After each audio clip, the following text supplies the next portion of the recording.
Good morning and welcome to Norton Select Board meeting, July 12th, 2025. Our next item is the board's public interview session for the position of town manager. This meeting is being held in compliance with Mass open meeting laws and is being recorded for public access.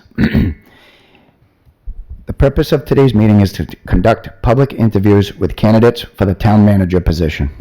The town manager is a critical leadership role responsible for overseeing municipal operations, managing budgets, and working with select board and community to advance Norton's goals. Our goal is to ensure a fair, transparent, and thorough process to select the best candidate for our community. We have 3 candidates scheduled for interviews today. Each candidate will be asked the same set of questions developed by the Select Board and Search Committee to ensure fairness and consistency. Each interview will last approximately 60 minutes, and board members will have the opportunity to ask follow-up questions to the primary questions as time allows. Today's candidates were selected through a rigorous screening process based on their qualifications, experience, and alignments with the needs of the town of Norton. We will introduce each candidate briefly before their interview. The candidates are Mark Gould, Michael Maresco, and David Kurczy. So we will now begin with our first candidate, Mark Gould. If you could come on up, we have a chair and table and microphone for you. Yes.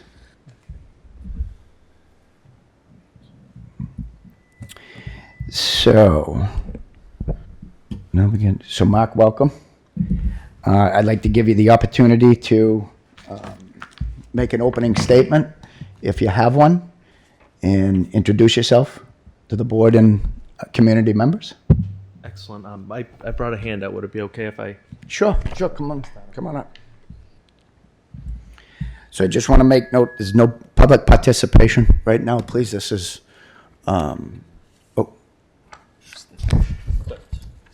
okay. So we take one and pass it down. You probably have the resume already. Yes, we do. Yeah. Yep.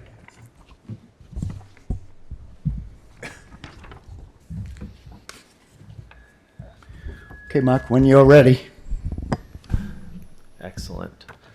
Thank you so much for having me. Thank you for your service on this Saturday. It's a privilege to be here. I am a finance-focused leader with a passion for public service. My experience has been in helping cities and towns, in being fiscally responsible and delivering exceptional service to residents. I have expertise in managing teams and complex municipal operations, which is exactly what Norton needs today, Norton's priorities. I come from North Attleboro, a very similar situated town to Norton.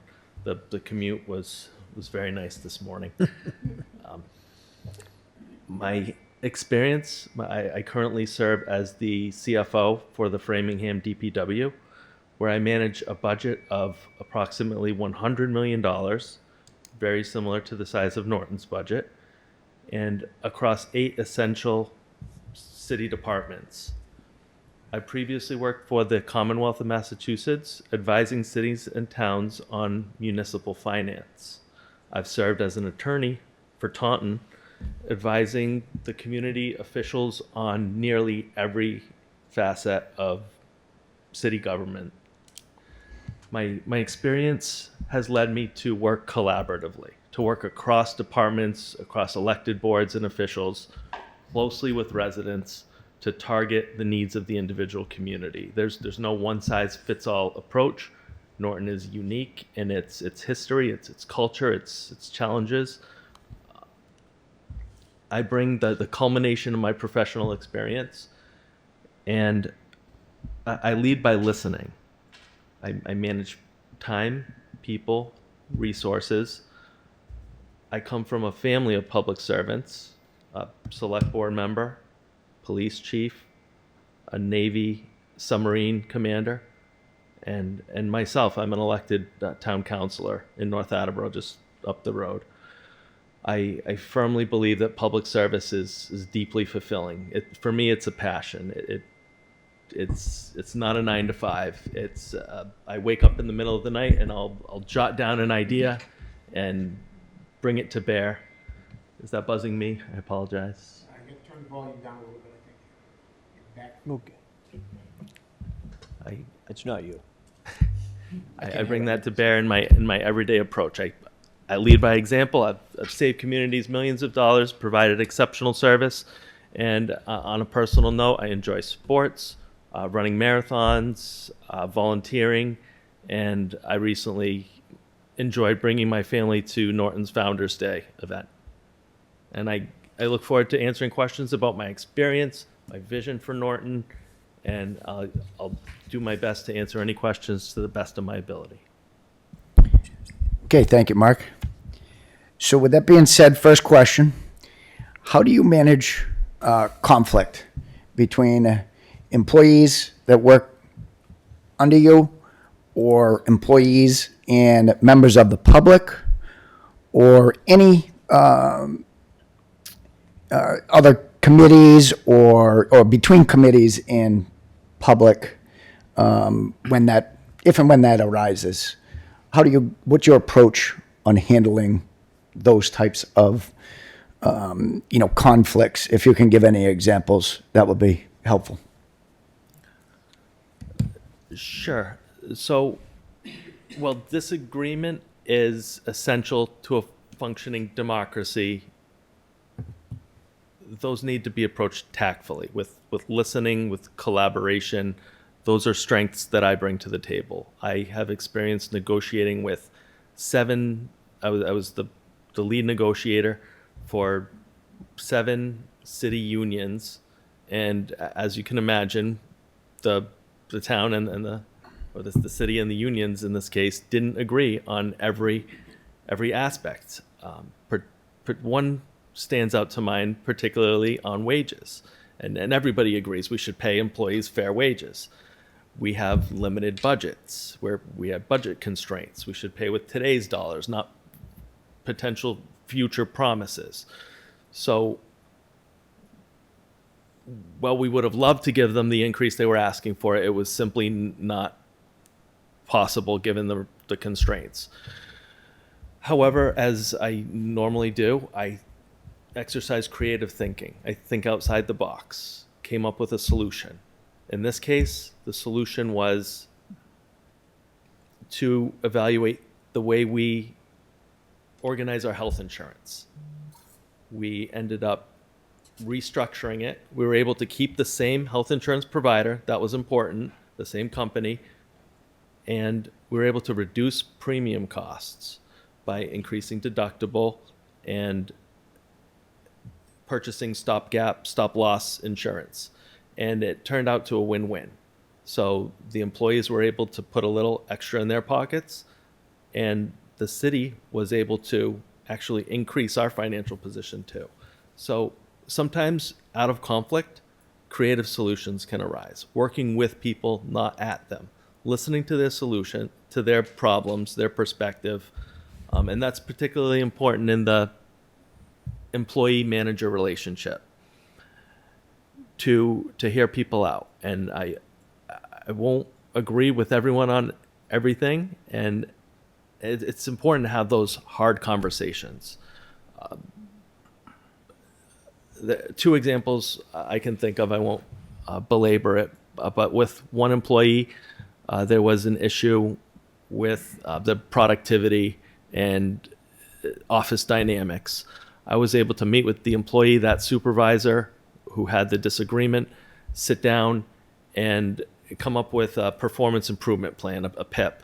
And not only the employee, but the supervisor both collaborated and figured out what they could both do to make this situation work.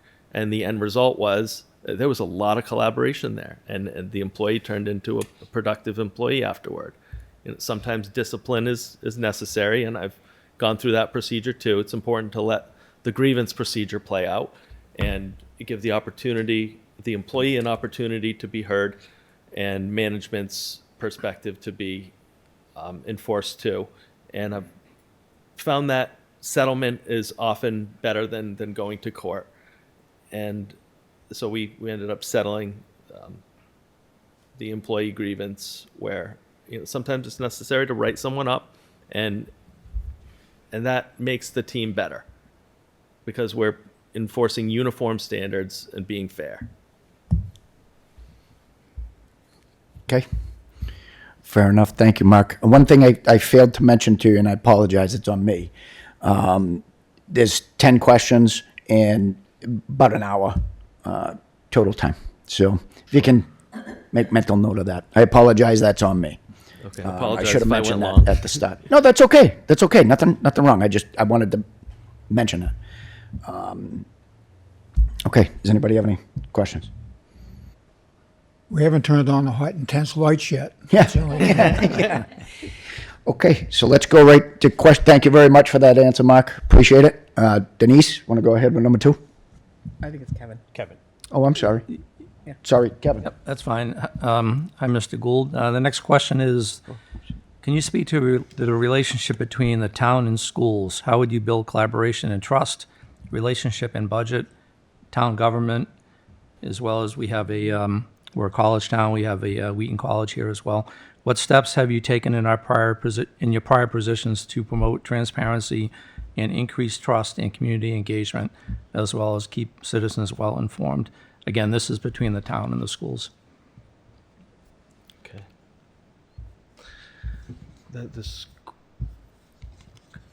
I'm a firm believer in collaborative government, and that starts with the relationship with the select board, and next up would be the largest town department with the largest budget, which is the schools, which also comprise a large portion of Norton's demographics. Schools are essential. We come from a great country with freedoms, and giving it back to the children is, what better way to spend our time and resources? Does that mean that we give them carte blanche? I think there's hard conversations that a town manager needs to have with a superintendent and with the schools. And I have had those conversations in the past, and we haven't always seen eye to eye. We have the same goals to make a thriving, vibrant school system while effectively managing resources. One area I've focused on is facility maintenance. That's an important driver in saving costs. Now, a dollar spent today will save you at least 20. It's an exponential investment in maintaining facilities. Schools have a lot of facilities. So it's working with the school within the budget confines to make sure every dollar has a purpose. Well, I see there's a budget question later. I won't belabor the budget, but every dollar should be working for us. There should be no idle dollars. There should be no, oh, this is the way we've always done it, so this is why. What's the purpose? What's the goal here? What are we looking to accomplish with this? Now, the budget process is, as you know, it's separate between the town and the school. We give the school a finite sum of money, and the school committee distributes that. But it's working with them. It's sitting down, regular meetings with the superintendent, with the great working relationships with the school committee members to understand the teachers' concerns, their needs, and help them understand our finite resources. And it really starts with listening. What's worked in the past? What are their challenges? And since enrollment is down historically, it's important to understand where their priorities are and how we can align our goal and vision with theirs. Okay, thank you. Thank you, Mark. Follow up? No? Okay, go ahead, Denise. What was or is your most challenging issue in your current position or career? Give us an example and how it was managed, and would you do anything differently with hindsight?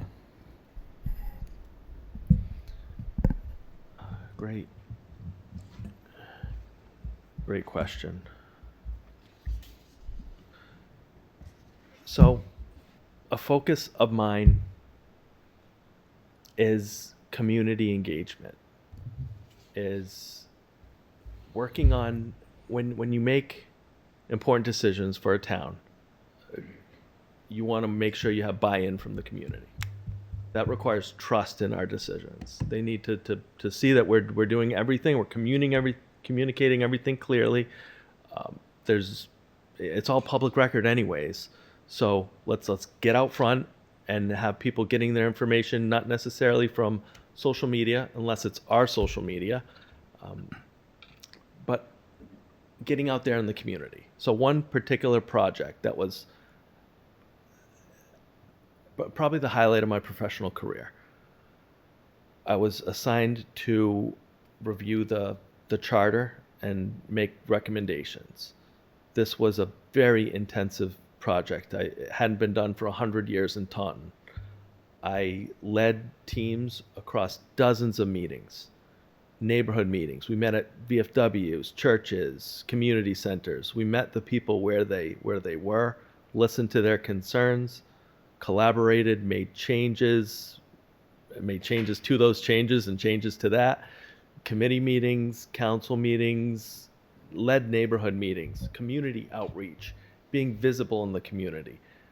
And it was such a highlight. We worked on issues such as citizen participation mechanisms. How can citizens propose a measure to be heard at a town meeting? How can our finances be more in line with best practices, best for checks and balances, for community trust in the government?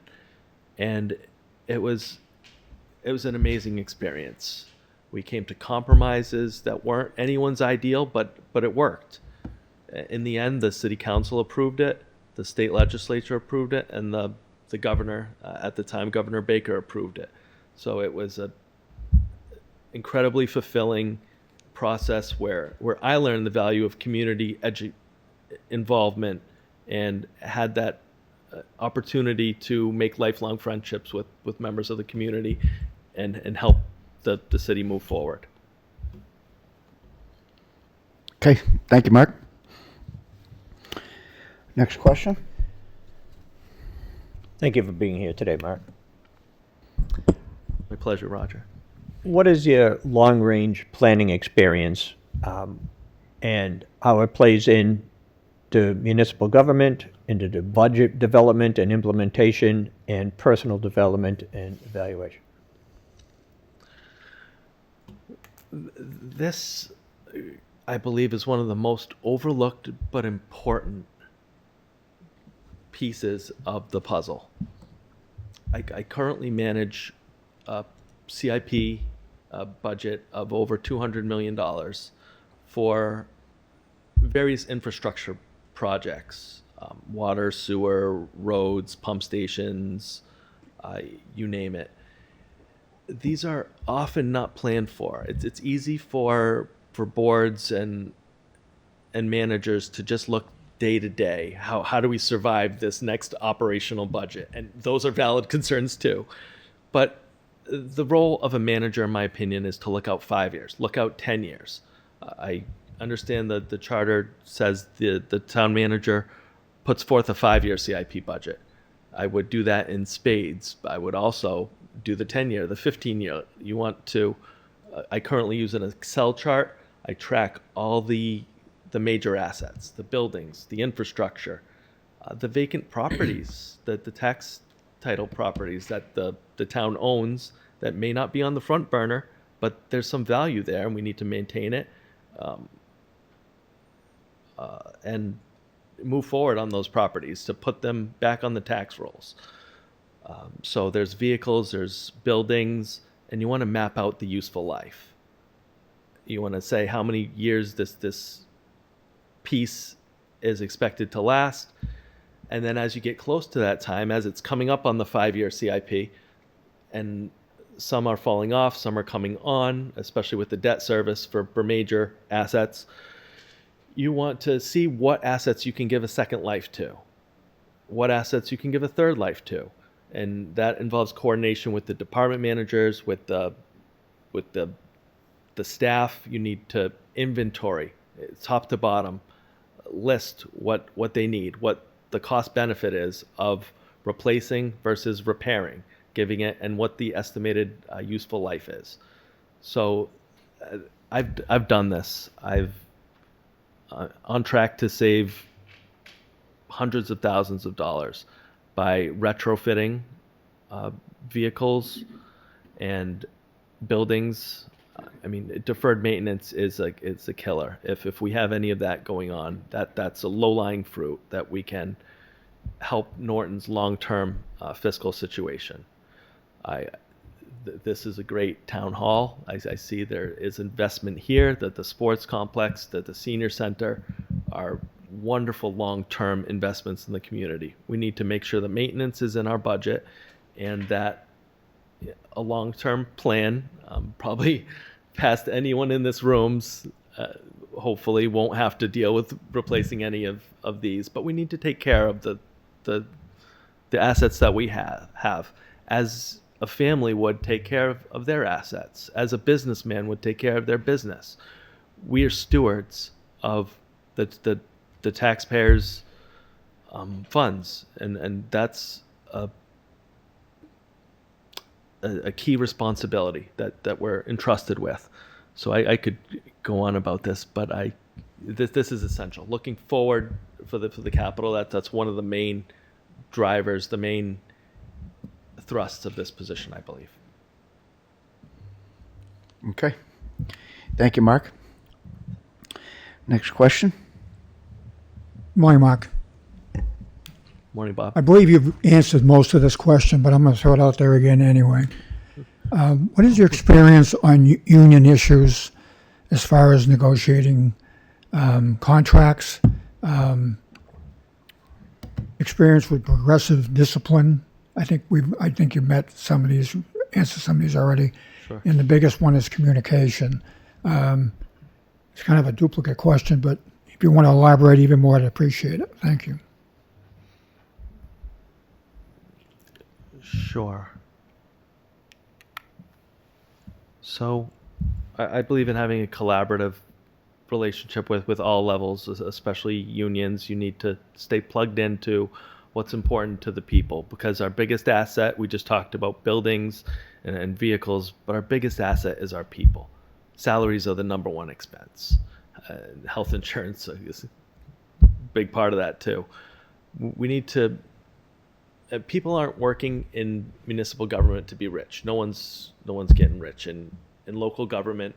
People are working because they have a passion to serve people, and we do provide good health insurance, and there's a pension for people that stay. We did cover contract negotiations, and they're tailored to each union.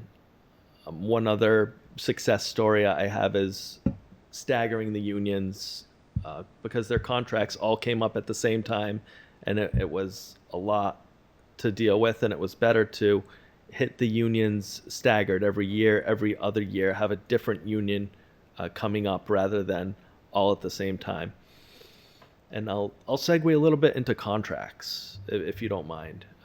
We talked about union contracts in general with the town, vendors and suppliers. That's something that needs to be critically looked at.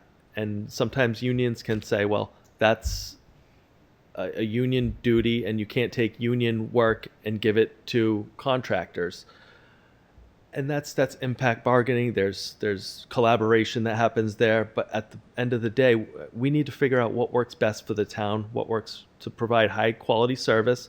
Normally that's through the employees. Sometimes it's bringing in contractors.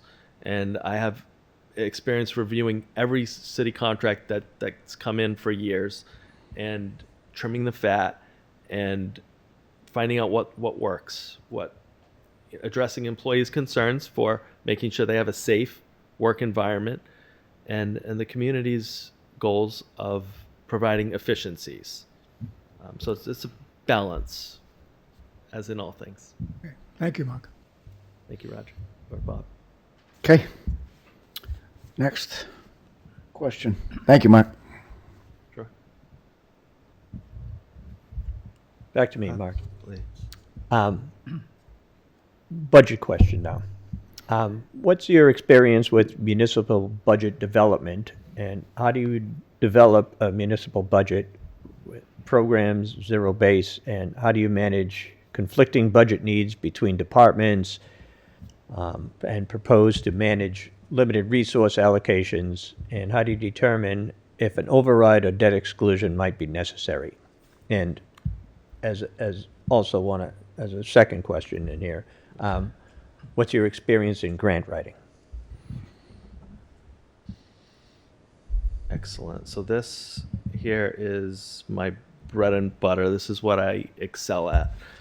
I consider myself a finance expert, having advised the majority of Massachusetts' 351 cities and towns on municipal finance. Very important to be open, to be completely transparent, to build trust with all of our stakeholders, to invite everyone to the meetings. I know it's a challenge to get people to come out and get involved, but when it affects their wallets, you can get their attention. My plan for Norton, in my experience, is to thoroughly look at top to bottom. I'd institute a 90-day review and recommendation plan. During those 90 days, I would look at every line item, every major expense, and stabilize to provide the core services that we provide. What do we actually need? Not what's the way it's always been done, but what are the true needs, and every dollar has a purpose. So the first step is to stabilize. And that includes an organizational review, looking at the departments, looking for efficiencies. I noticed there is a DPW being implemented, highway and water combined. Excellent. There's no need to have two crews doing the same thing for different departments. We should continue to look for efficiencies in office work. Are there efficiencies across departments?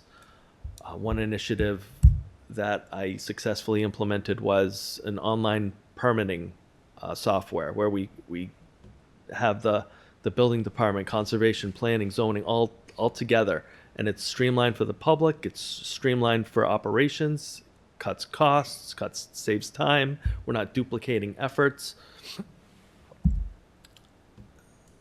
There's a number of things to go through when you do that.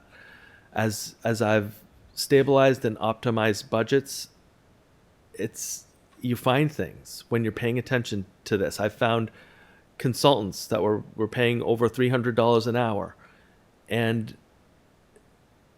we needed to better manage how many hours they're billing, and saved hundreds of $1,000s. In 3 different departments found that same issue. To better manage them, to keep track on deliverables, to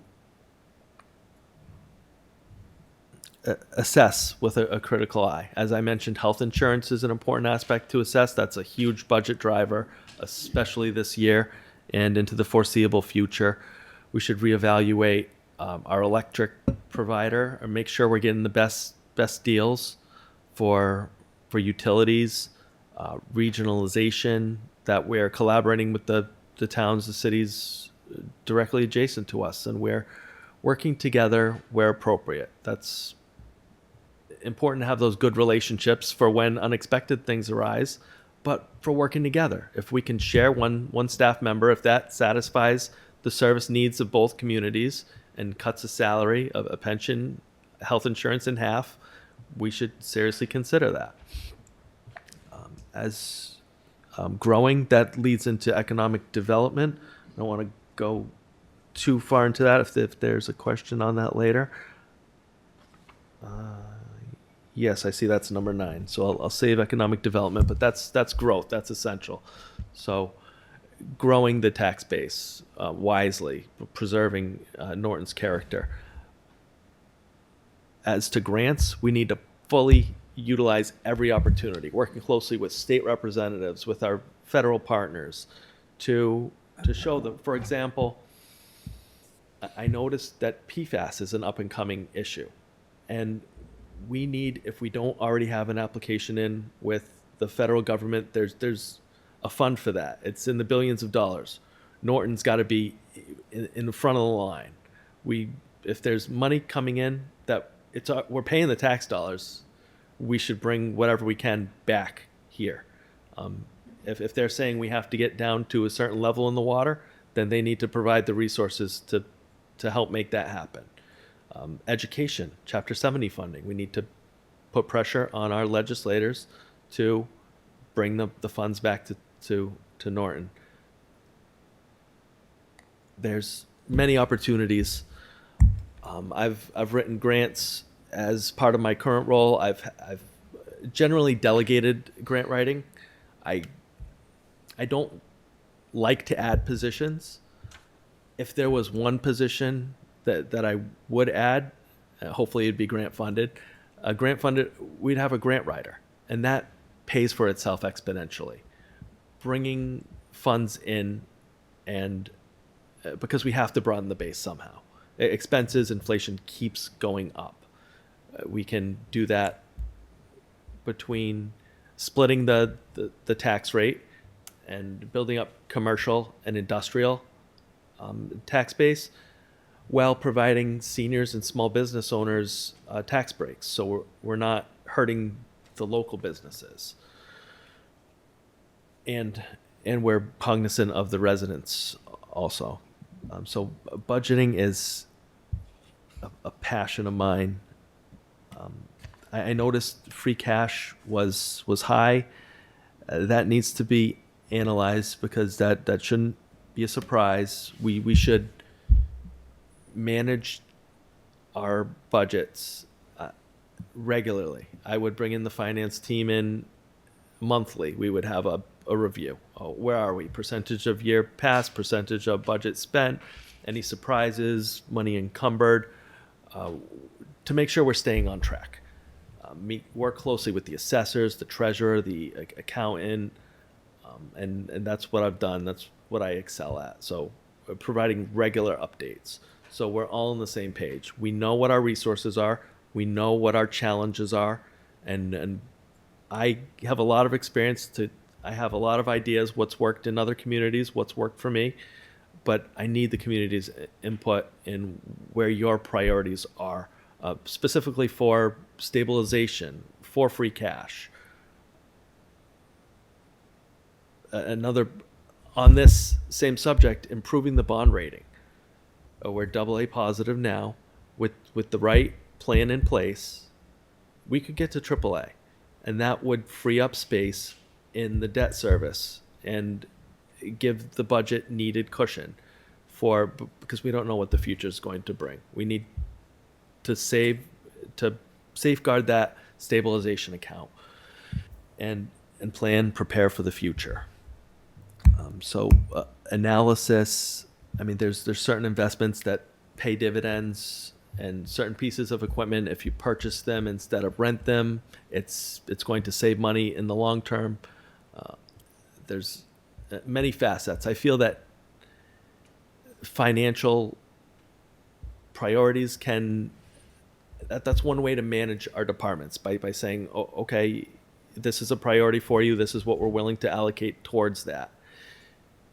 And just provide them the resources that are necessary to help achieve all of our objectives. I'll hold off for there, but as you can see, I'm passionate about that. Mr. Chair, as a follow-up. Sure. You addressed some of it, but Sure. could you let us know how would you manage conflicting budget needs between departments? So really assess the needs. I need to be plugged into that department manager's request and why. Okay, you need vehicles replaced, but your vehicles are old too. Okay, well, public safety vehicles, we're not putting people's lives in we're prioritizing response time. I see you have a healthy ambulance reserve fund. That's great. We have a plan where we funds ambulances. So maybe another department's maintenance crew is driving pickups for a second or third life, where public safety is having those response times maybe upgraded. So it's really an individual assessment, working with stakeholders, working with the select board. And sometimes you have to take one for the team. I managed a budget year where we had a 0% increase in this inflationary environment 2 years ago, and we made it work. Somehow, we pushed a couple projects back and creatively made a 0% increase work in one department, where a 6% increase in another department was given, and then there was justification for that. Thank you. Thanks, Mark. So, next question. How do you build a cohesive working relationship between department heads while addressing possible conflicting needs and resource demands, all while getting staff to work together on the issues and developing them through continuing education and things of that nature? Through regular reporting and trusting and verifying. So having regular department head meetings is, I believe, essential. You want to meet monthly has worked best in my past experience, to allow each departments to report in on their initiatives, their challenges, their needs, and work together. Firm believer in we should not operate in silos. Not only, well, yes, for efficiencies and for collaboration, we're able to accomplish more, especially in community events, snow and ice. It's not just DPW plowing, it's police supporting. It's departments working together. We're a team. I will support my department heads in their requests to improve service, to share equipment, to work together to make events happen. It involves give and take. I don't believe that these meetings should last more than an hour. Typically, an hour is generally your span of attention time, unless there's a specific project that needs to be happen, a specific task that we're dealing with, then it could last a little bit longer. But I would rely on the department heads. They're the subject matter experts.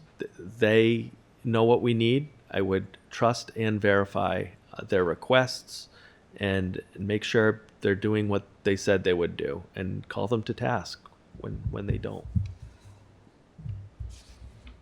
Okay. Thank you, Mark. Who's up? Denise. Denise? Okay. I'm number 8. Yep. Number 8. As you can tell, Mark, this is our first round. How do you propose to get to know staff? What is your communication style? How do you engage with the public? How do you interact with boards and committees? My leadership style is out front and in the trenches. I like to lead by example, to show up early, to work hard, to call groups together, to have informal meetings, to have one-on-one meetings. I've found are very effective because you don't have external influences and you can really get to the heart of the matter. Saying thank you, that's free. To appreciate the person that prepares the agenda, to work with staff. I like to focus on delegating high-level goals and giving them the flexibility to determine the steps to get there. Working beside them hand by hand when they need it, mentoring them, having just honest and open relationships. It's hard to define that, but people can sense when you're authentic, when you say, "How are you?" if you're saying hello, or if you say, "How are you?" and you really care about what they're doing. You respect them for serving in that position. You know they're there to help people, and they can confide what is really going on, and you can figure out solutions together.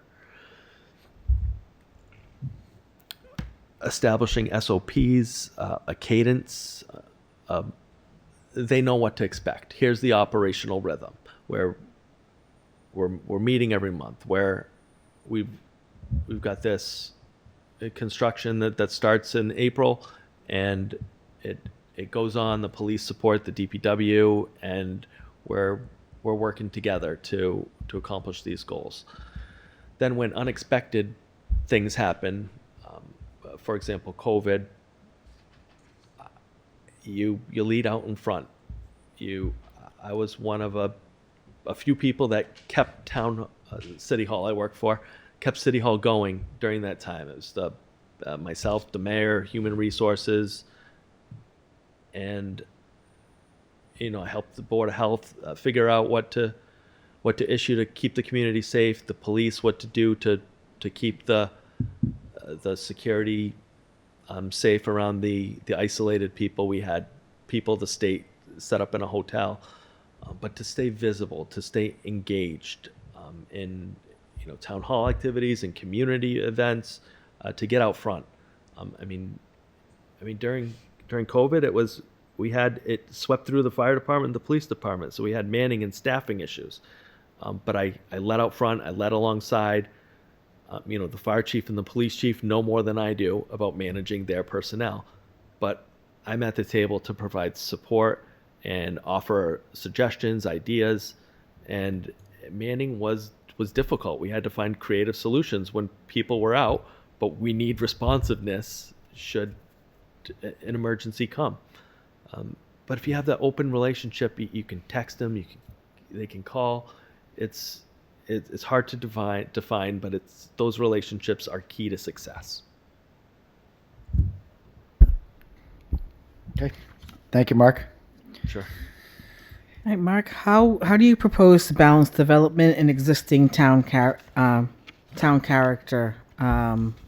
managing growth, balancing residential growth and commercial development while maintaining the rural feel of the town, getting buy-in from the community members, and propose to balance the differing needs of the community members as they age in place and have changing needs from school age, general adult population, and seniors. And then just can you describe your experiences in addressing the needs of an increasing senior population?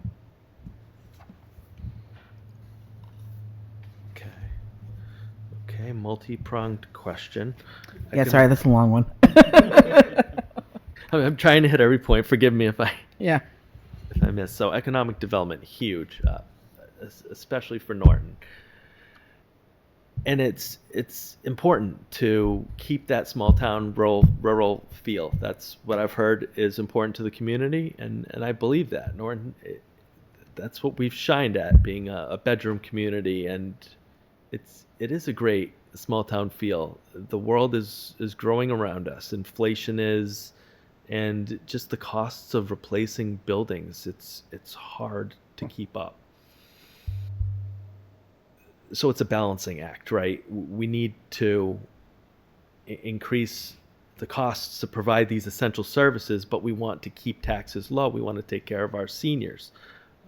On that note, I've successfully proposed a senior tax exemption in other communities, and that's actually trending in Massachusetts right now. Norton does have a high percentage of seniors, and being cognizant of their needs is important moving forward when you consider economic development and them trying to stay in their homes, trying to be part of the community, and whether to downsize and providing options. I saw we just came out with a MBTA overlay, monitoring that, making sure that does work best, and if it doesn't, then we amend it. Back to economic development. Smart growth, low impact, high yield. We work with all stakeholders. I don't want to say, I mean, maybe 123, 152, or 140,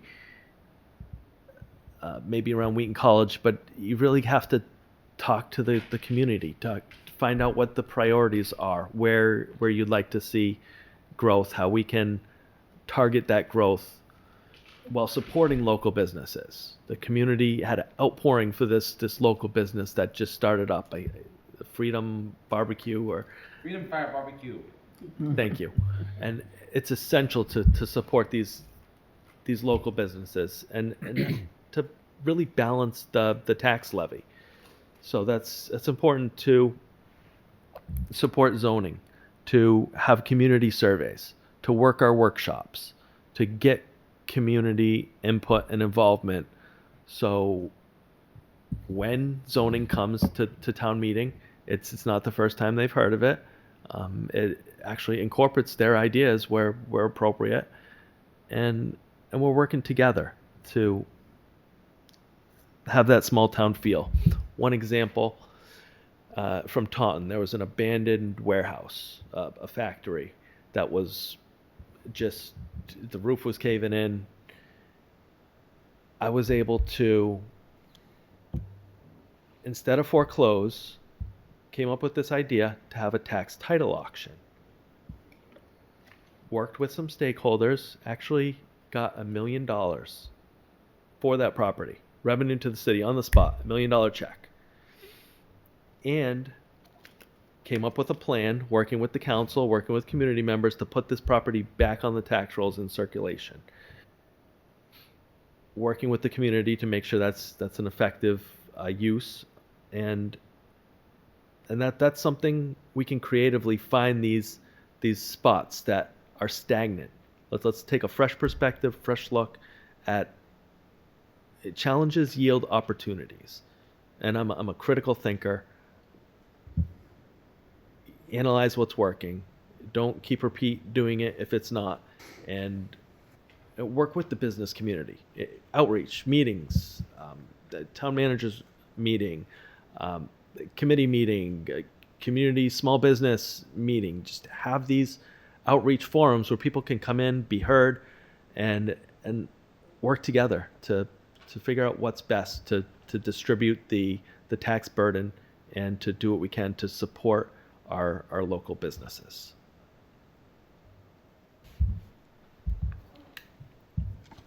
Thank you, Mark. Okay, number 10. Last but not least, can you describe to us the relationship you have or would have with the select board that appoints you and that you'll be working with on a regular basis?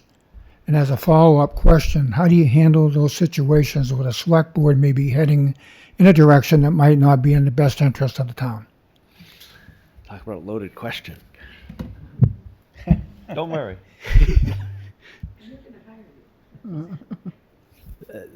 So obviously the select board, as an elected counselor, I can relate. The people trusted in you to do what you said you were going to do when you're running, and that's the direction of the town.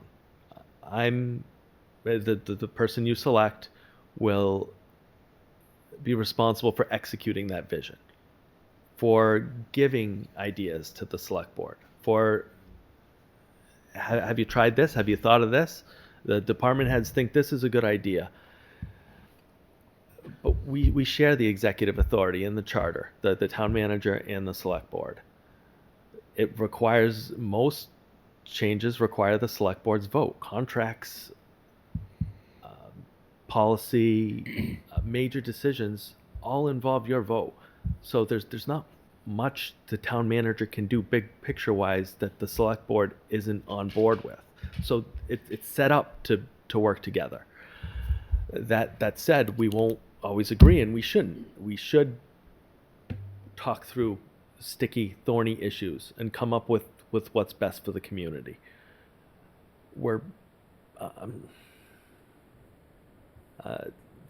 example, the senior tax relief. Not everyone was on board with that at first, but we worked it, we tweaked it, and I believe it unanimously got consensus at the end.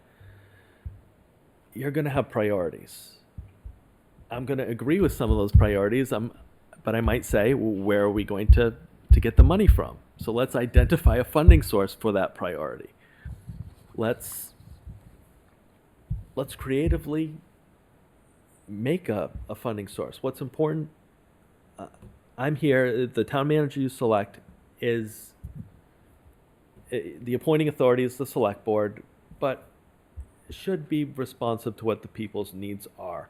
And if selected, I would present those, what I believe they are, to the select board, and it would be up to the select board to determine whether you agree or not, whether you'd like to go a different way. And that would be done openly, respectfully, and it just honest consideration. There's no idea it's too outlandish to talk about. Let's talk about the pros, the cons, and see where we land on it.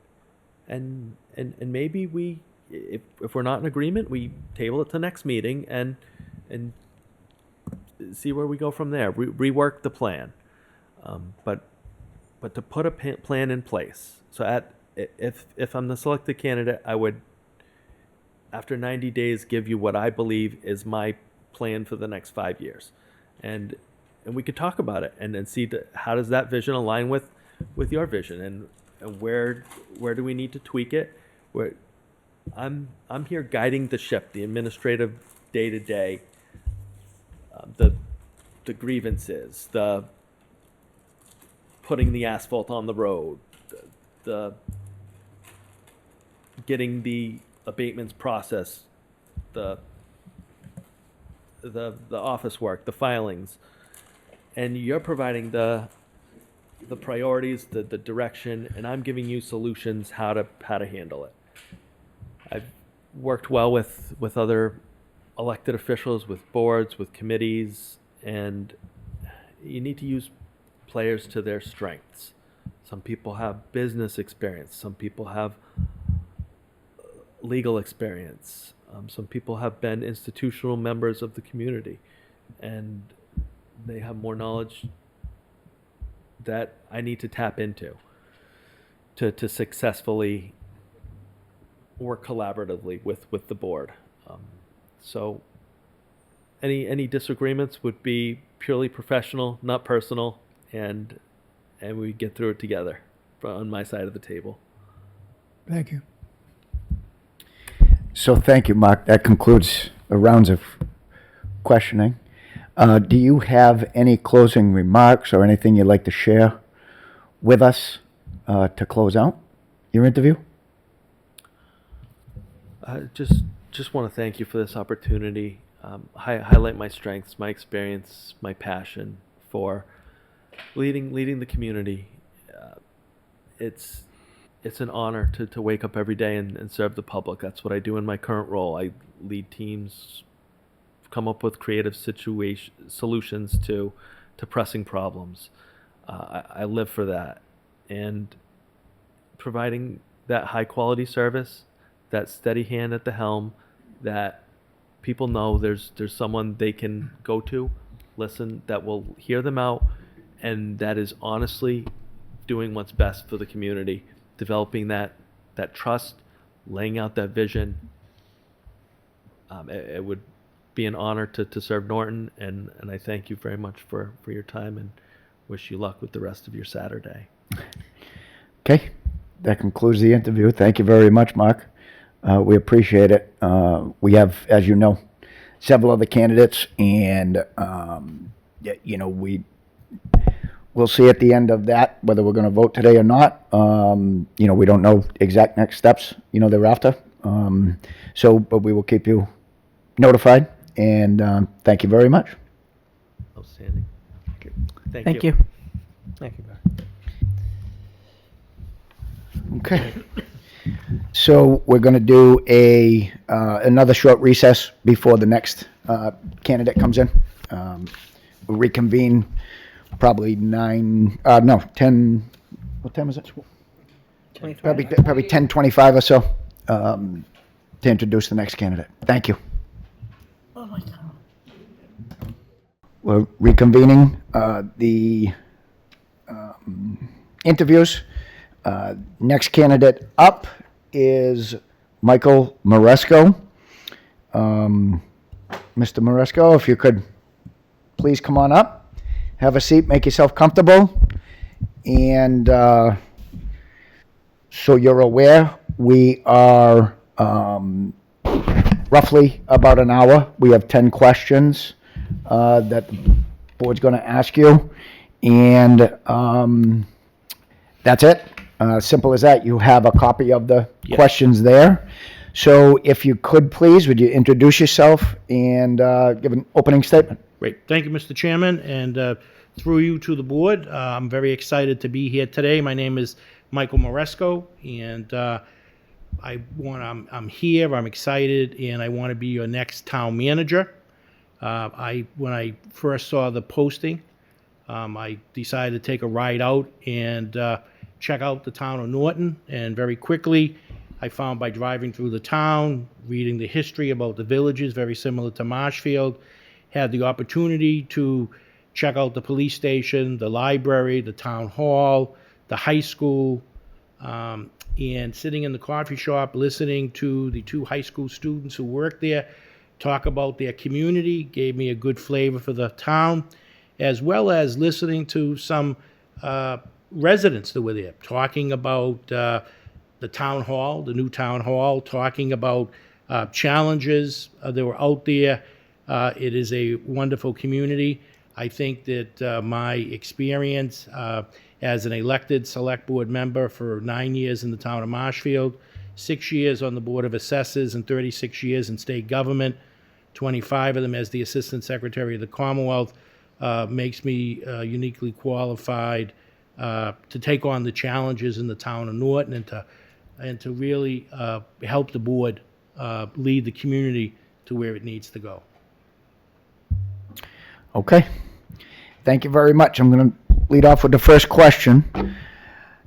How do you manage conflict between employees in the public, and between town committees and the public? And maybe if you could note any particular experiences and expand on those, that'd be great. Will do, yes. Conflict, it's inevitable. You're going to have conflict. People's personalities clash, issues challenge people, and people get excited, sometimes overly excited, and it's important to control that. Between employees, I make it a point, I'm very hands-on is my style. I walk around. When I first became the town administrator in the town of Marshfield, I made sure that I met every single employee that worked for me. And I even went over to the schools and met the department heads and the principals and things like that. Even though I don't have a lot of direct contact with them, they're still part of the team, and they play a vitally important part educating young people to be future leaders. But I do stress to people that I expect people to treat people with respect at all times. It's important that in town employees in particular, they have to be thick-skinned. It's the times that we live in with social media. They can't get caught up in the social media stuff. They can't be engaging and arguing with citizens. Every community, and I'm sure Norton's no different, there are people with very strong personalities that like to challenge the municipal employees. But, we offer courses. I'm very big on education and educating our employees, making sure that I want them all to succeed. I want my department heads to succeed. So I'm big on education, continuing ed training for them, how you manage crisis, how you manage difficult residents, things like that. Same thing with the public. We do have signs up. I think, I can speak about Marshfield in particular. Probably the office that gets the most complaints is the treasurer collector's office. People hate to pay their taxes. They hate to pay their excise tax.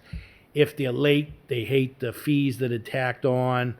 The excise tax, when they go and do their license, they suddenly find out that they're a year behind or 2 years behind on their excise. They get upset, and the employees that work there are trained on how to deal with that, dealing with difficult employees. We also have signs up, and we have signs asking people to be courteous. And then really it's the department head. If the employees are having a difficult constituent at the window, the department head, the treasurer, should come out and intervene. And that has to happen once in a while. Not all the time, but in Marshfield, we do have a couple of people that are periodic, angry type people. And then if the department head can't calm them down, they bring them up to my office, and I spend an enormous amount of time trying to get them down off the ladder, trying to see things and explain to them why things a certain way. 90% of the time it works. I'm not going to tell you that it works all the time, and they leave, and sometimes they're not happy, but the rules apply to everybody, and I try to explain that. When it comes to committees and boards, we do have conflict with that, and we ask our boards to work cooperatively together. I'm big on communication. I want the boards to communicate with one another, especially with planning, especially with zoning and conservation and building, because that's where we get into, people start to lock heads. We've had a couple of occasions, both when I was a selectman and also when I was a town administrator, with planning board wanting to sue the ZBA, or conservation wanting to sue the ZBA because they felt as though they were giving a little too much leeway to individuals or to developers. We don't allow, in our town, we had a rule that unless it was something that was so out of the ordinary, and the only way to straighten it out was to have the courts intervene, but 99% of those cases, after I sit down and spend necessary time with the chairs, and then come before each of the boards, and we get them to work out an amicable solution that's good for the town and also good for the board and the members. Okay. Thank you very much. Kevin? Mr. Maresco, the next question has to do with the relationship between the town and the schools. How would you build collaboration and trust? Speak about the relationship and budget. Town government, not only the public school system, but we have Wheaton College here as well. What steps have you taken in your prior positions to promote transparency and increase trust and community engagement, as well as keep citizens well informed? Thank you. Thank you for that question. So in the town of Marshfield, as the town administrator, I had monthly meetings with the superintendent because I thought it was important that the superintendent know what I see coming on the horizon as far as budgetary issues, and I thought it was equally important that I be aware of some of the challenges that the school system was going to have, whether it was with staffing issues or curriculum updates or facilities that needed update, handicapped accessibilities that needed to be addressed. That all really plays itself and lends itself to good long-range planning, especially when it comes to the capital needs and, how will apportion where that would fit on their 5-year outlook on their capital plan. Also, I would, maybe 4 times a year go to a school committee meeting in Marshfield under the Marshfield Charter, very similar to Norton. I'm the town administrator. I was the town administrator in Marshfield. You're an ex officio member of every elected and appointed board. So I would go, maybe 2 to 4 times a year. It was good to check in with them, especially at budget time, to talk about the budget so that people were on board with, what the overall budget looked like. I thought it was important that we have, and I think that we did in my 7.5 years there, we had a great relationship with the schools. We worked hand in hand. We were involved in a program with the schools called the Atlantic Resiliency. The town of Marshfield, the Marshfield schools, the Marshfield Chamber of Commerce, and Northeastern University partnered with this Atlantic Resiliency, where they're going to study climate control. And they wanted to have a physical location in the town of Marshfield on the coast because of the flooding issues and because of the marine industry. They wanted to be able to have educational opportunities for the fishermen as well as for young people to get into the fishing industry itself. So that was a positive thing that came out of good collaboration with all of those departments and myself and the select board on behalf of the town. Wheaton College, I think that's wonderful. When the day I came and took my tour of Norton, was Wheaton's graduation. And I thought it was wonderful how it was a real community event, how all the houses out on the main thoroughfare 123, people had their flags out there, people were out on their porches watching all of the parents and the students arrive, and town hall looked wonderful. You had the island with flags across the street, and it was a real great sense of community. So I think that's a great asset to have here. I'm sure the town of Norton has a great relationship with Wheaton College. I'm sure that the town supplies police backup, fire backup, or main fire, ambulance, and through the Emergency Operations Center, I'm sure a lot of training on active shooter, things like that. Same thing that we do in Marshfield with the schools, with our Emergency Operations Center. We have Levitate this weekend in Marshfield, and we have 15,000 people today and 15,000 people tomorrow coming. So we were all trained by CISA, worked with all of the police organizations to make sure it's safe. So it's important that if I'm here, that I want to make sure I maintain a great working relationship with the town through the board with Wheaton. What steps would I take in prior position to promote transparency? Everything's about, all of our meetings are open, meeting minutes. We always invite people in. I always make myself available to talk to people. Sometimes people come in the town hall, they have an issue above and beyond, like discipline issues and people that are fighting with some of the employees.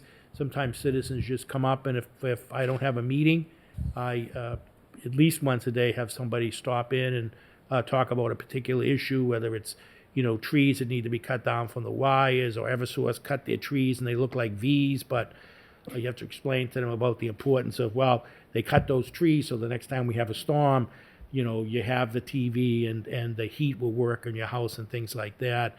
Or people like traffic's a big issue, especially when we have events like Levitate Festival or the Marshfield Fair. The fair is longer. It is 10 days. So you have to put up with the traffic issues on 10 days. The Levitate Festival is either 2 or 3 days, so that's not too bad. But nevertheless, I always avail myself to be able to talk to them about that. Our cable's very active. They'll come in and we do little vignettes about issues that were discussed at the selectmen's meeting, the budget, any safety precautions, any trainings, water conservation issues. So we do all those kinds of things, and I always make myself available because that's why we're in government. We're in government, all of us, to make sure that the residents know everything that we know, and we share that information. And it's important for them to feel invested in knowing what's going on, why decisions are made a certain way. I'm never afraid to answer questions. I love to answer questions. So we have another one for you then. Thank you. You're welcome. What was or is the most challenging issue in your current or most recent position career? An example of how you managed it, and what would you do differently with hindsight? That's an interesting question. I always want to say budgets are the most challenging, but we all lived through probably one of the most challenging issues in this century then, that's the COVID issue. And I would have to say COVID, in November of 2019, we had just passed a big debt exclusion, the biggest debt exclusion in the town, to double the size of the senior center, do a police station, new new DPW facility, and 2 seawalls. Right after that, leading up to that, I started reading about COVID and all these national issues. I was being bombarded with how bad this was going to be. I went to my select board. It was on Sundays. I would send out an email to all of them saying, I want to start a committee to really be prepared for this COVID onslaught that was coming. This is very important. They're talking, there's never been a health crisis like this since the Spanish flu. Of course, they all thought I was crazy and thought I should be seen by a doctor, but I was able to convince them after meeting with them individually and talking about the importance. We did put together a steering committee, and from that we went into setting up a clinic. I worked with the governor and the lieutenant governor at that time. We had the fairgrounds. I talked to the Fair Association, and we set up and we did inoculations, and we were able to save and inoculate over 120,000 people. So that was a big issue. We took care of Marshfield residents, people on the South Shore, people from other states, anywhere. They never had to get out of their cars. They came in, and we did that. The media was great. We got a lot of media coverage. We got support from local businesses. We had a lot of volunteers, a lot of paid staff. The fire department was able to work the overtime. We were able to pay them using our CARES Act money to cover their salary. Our police handled all the traffic issues. We also work with Plymouth County Sheriff's Office. Does help. The sheriff lives in the town of Marshfield, but his staff, they were wonderful. And not only did they help us out there, but they always help us out at the fair, and they help us out with the festival. But they were there to direct the traffic. We were doing about 1,000 to 1,500 people a day. If I had to do anything different, I thought it went off really well. At the very beginning, one of the things that the Commonwealth told us is you had to be careful that you didn't have any waste, because the medication was in such demand that they wanted to make sure that you scheduled just the right amount of people. And if you had shots left over, and every day you'd have people wouldn't show up for their appointment, or you constantly had to be mixing up the medication. The fire paramedics did all of that and did a great job at it. And then, people that were working, the volunteers, we probably had 30 to 40 people a day volunteering. If we had 10 shots left, we told everyone, quick, call 10 people. We can't waste this, and we had zero waste. So I thought that our team of professionals did a wonderful job. Budget-wise, like I said, we covered that with the CARES Act, and then whatever money wasn't covered, because with CARES Act money you couldn't use it on food and a few other things, and we had to provide food, we had to have tents, we had to have heaters, there's a lot of stuff that went into it. And Plymouth County, with their CARES Act and with their ARPA funds, were supportive of closing whatever money that we owed at the end of that program, because it was such a big public health program. So it all worked out well, and 120,000 people were able to be vaccinated. Okay. Thank you. Mr. Marsan. Michael, thank you for being here today. What is your long-range planning experience, and what is that long-range planning, what is the role in municipal government, budget development and implementation, and in personal development and evaluation? Thank you. I'm very happy to be here today. I'm excited about the prospects of potentially being the new town manager for the town of Norton. So I'm happy to answer these questions. Long-range planning, you have to do long-range planning. There's no way to operate today. You have to know what's coming. You have to be prepared. You have to be prepared staff-wise. You have to be prepared financially. It's important. I have monthly department head meetings. I have monthly financial meetings with the financial team. We don't operate in a vacuum. It's not one person. There's no I in team. Really is a team.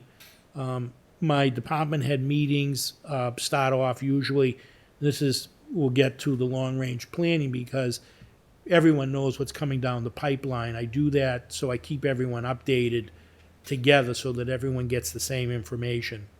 Then I think it's important that we always go around the room, and I like to hear from the department heads on what their challenges are above and beyond the budget.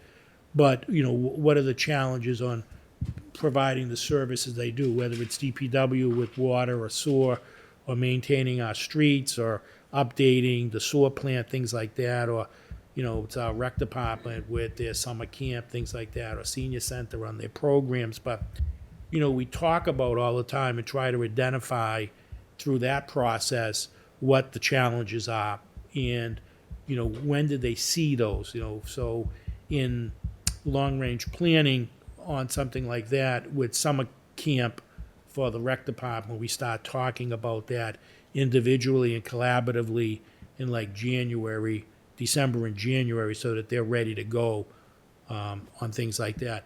With the budget, we talk about the financial team. I work with the treasurer collector and the town accountant. We forecast out what we anticipate our revenues. I like to do everything on a 5-year look back, 5-year average, because you've got to be very careful, very realistic, very conservative when it comes to budgeting and putting your budget numbers together. They have to be realistic. You never want to embarrass the board by saying that the revenues are going to be so grandiose, so we're going to be able to do everything. You never can do everything, and that's why the communication and the education are so important, because you have to prioritize, and you prioritize by the importance. What's the most important thing? Well, in the town of Marshfield, education, making sure the sewer plant runs, making sure people put their faucets on for water, they got clean drinking water, and the water comes out of the faucet. The streets are safe, that we have money for our fire department, so that while we sleep at night, we know that we're safe, the paramedics are going to be there. But that takes a lot of planning. That takes, looking at what are your revenues going to be, and we do that through department head meetings, through the financial meetings. And then, one of the things when I was a selectman, I had to serve during a very difficult time when resources were scarce, revenues were extremely low, state aid, was being cut, and we had to make, tough decisions. And we were very conservative in that time when I served, and we would we started the 5-year look back and the 5-year average, and then less 10%. To make sure that, we weren't going to be passing budgets that, halfway through the fiscal year, the money and the revenues wouldn't be there to sustain them. So it's important in government that you have long-range planning. Same thing with capital needs. We do the 5-year capital plan every year. It's no different than in the town of Norton. That gives the fire department, so we know when are they going to need new ambulances, when are they going to need a new pumper truck. When are they going to need any other life support equipment, so that we can figure it out? When do the roofs need to be replaced on the schools or other municipal buildings? Or, with the police long-range planning every year in the town of Marshfield, we buy 3 new Mark Cruisers, because those are cars that run 24/7, 365. So they have about a 1-year life, and then if they're in decent shape, they get passed down, they become the backup cars. Backup cars get traded in. So we do those kind of long-range planning, both with the department head, once again with the financial team, and the individual department head, the police chief on that particular, or the fire chief. Personnel development and evaluation. I make it a point to evaluate all of my department heads on an annual basis, and all of my bylaw employees that report directly to me. I think it's important that we have a sit-down and we talk about, and I look at, when I meet with them and evaluate them, it's not a surprise because they know they're going to be evaluated. But one of the things at the end of their evaluation, I asked them to come up with 3 objectives that they want to work on, because I think it's good for them, it's good for their department and their employees that they have projects that they want to work on. And then we evaluate. So once I give them their evaluation on how are they performing, are they meeting all the benchmarks and the services that they need to provide, and then we look at the extra projects and how they do on those, and then I give them a write-up, something that they can keep. I have my HR directors there with me, and we do that. And as far as long-range planning, I ask all department heads to keep me apprised of when they are informed that someone's planning on retiring, so that we can financially plan for that. Sometimes we don't have excess capacity built into budgets to pay for people's vacation, or if they're entitled, some of our employees are still entitled to sick time buyback. Not many, but there are a few. Vacation and any other time that's owed to them. So for long-range planning, we need to do that. But everything really is about communication and talking and making yourself available and having them available. Thank you. Thank you, sir. Welcome. Good morning. What is your experience when union issues such as contract negotiations? How do you handle progressive discipline and communication regarding those issues? Thank you for that question. Great relationship with the unions. Back in the Secretary of State's office, we had union negotiations at the Registry of Deeds. The regular part of the Secretary's, traditional part of the Secretary's office is non-union, like the other constitutional offices. The other 13 registries of deeds, anywhere from the Teamsters to SEIU to AFSCME, et cetera. My experience at the local level in the town of Marshfield, I had the opportunity to do 2.5 go-rounds of contracts. We do 3-year contracts. The police have their own union. The fire department uses the Commonwealth of Mass Fire Union organization. Library has their own union. And then clerical and supervisory are part of AFSCME. So, I have a great relationship. We've settled all contracts. Before I left, I settled all contracts. Only existing contract not settled right now and still not settled is with the fire department. There were some issues that they were looking for that town just couldn't afford. Unfortunately, when we start the union process, I meet with the select board. And I have the finance team come in and we talk about what we can afford so that we can set some parameters. So when I'm out there negotiating, everyone's on the same page. And, for transparency, everyone knows, when I say everyone, the select board, the financial team, and labor counsel. We have labor counsel. We have professional labor counsel that advises me on the legalities. So we do that. And that makes it very fruitful for the union. When we initially do union negotiations, I think it's important when we get people in the room, what's said in the room stays in the room. I don't take anything personally. People have an opportunity to say whatever they want. I have an opportunity to say whatever I want. And we have a harmonious negotiation. It's back and forth. And when everyone leaves, no one's running out of the room jumping up and down that, they got the best deal or the town got the best deal. We did something that was fair and equitable for everyone, because I certainly, on behalf of the town, want to make sure our employees know that we appreciate the hard work that they do each and every day. And it's important to say it to them, but it's also important that they have a little extra in their paycheck when we can afford to do that. So I do have that. Now, progressive discipline. The one thing about discipline, it should never come as a surprise to people. And we do progressive discipline. I'm a firm believer. We start off, progressive discipline is usually a verbal. They're not performing to expectation. They're not following what they're supposed to be doing according to their job description. They're way behind, things like that. So the department head, the employee, myself, HR will have a sit down. In this day and age, you can't rely on just a verbal warning, because some employees, not all, would say that they never got the verbal warning. So my verbal warning is a verbal discussion followed up by something in writing saying that step one, we had the verbal and this is what we discussed, and these are some of the things that we're going to put in place to help you succeed, because we want you to succeed. As long as you want to be here, we want you here. If you need education, there are courses out there, I'll have that person sign up.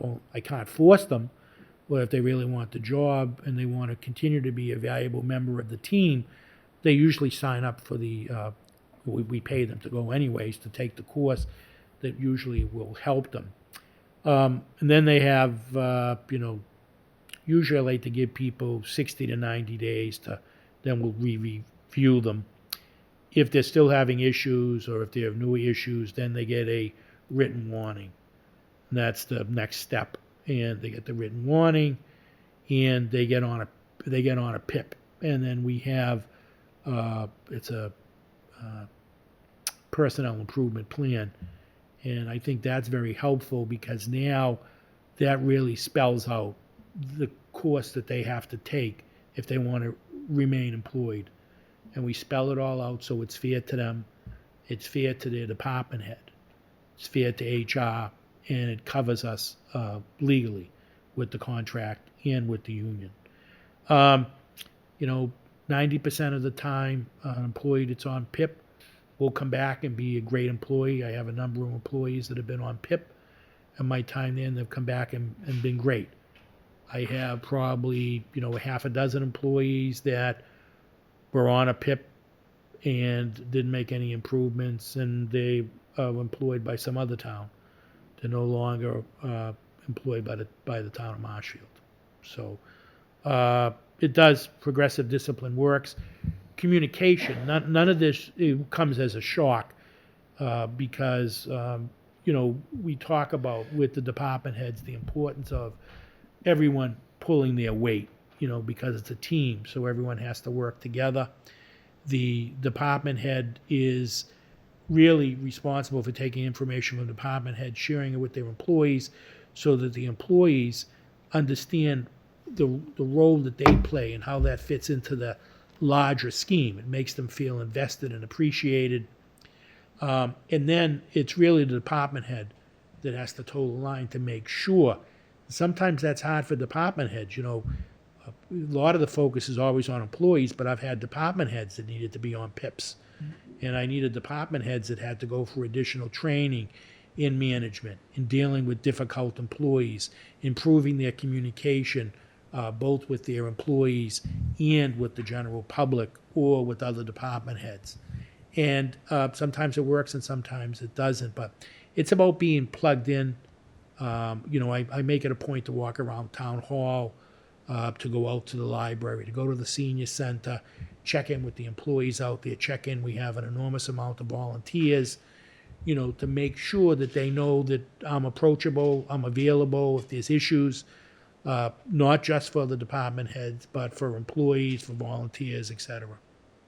Thank you. Thank you, sir. Sir? Mike, what is your experience with municipal budget development, and how do you develop a municipal budget program and zero base, and how do you manage conflicting budget needs between departments, and how do you propose to manage limited resource allocations, and how do you determine when and if an override exclusion might be necessary? Municipal budgets, it's the bread and butter of government because, we need to have the resources to be able to provide the services. But, municipal budgets, you sort of have to prioritize. Every community has what their priorities are.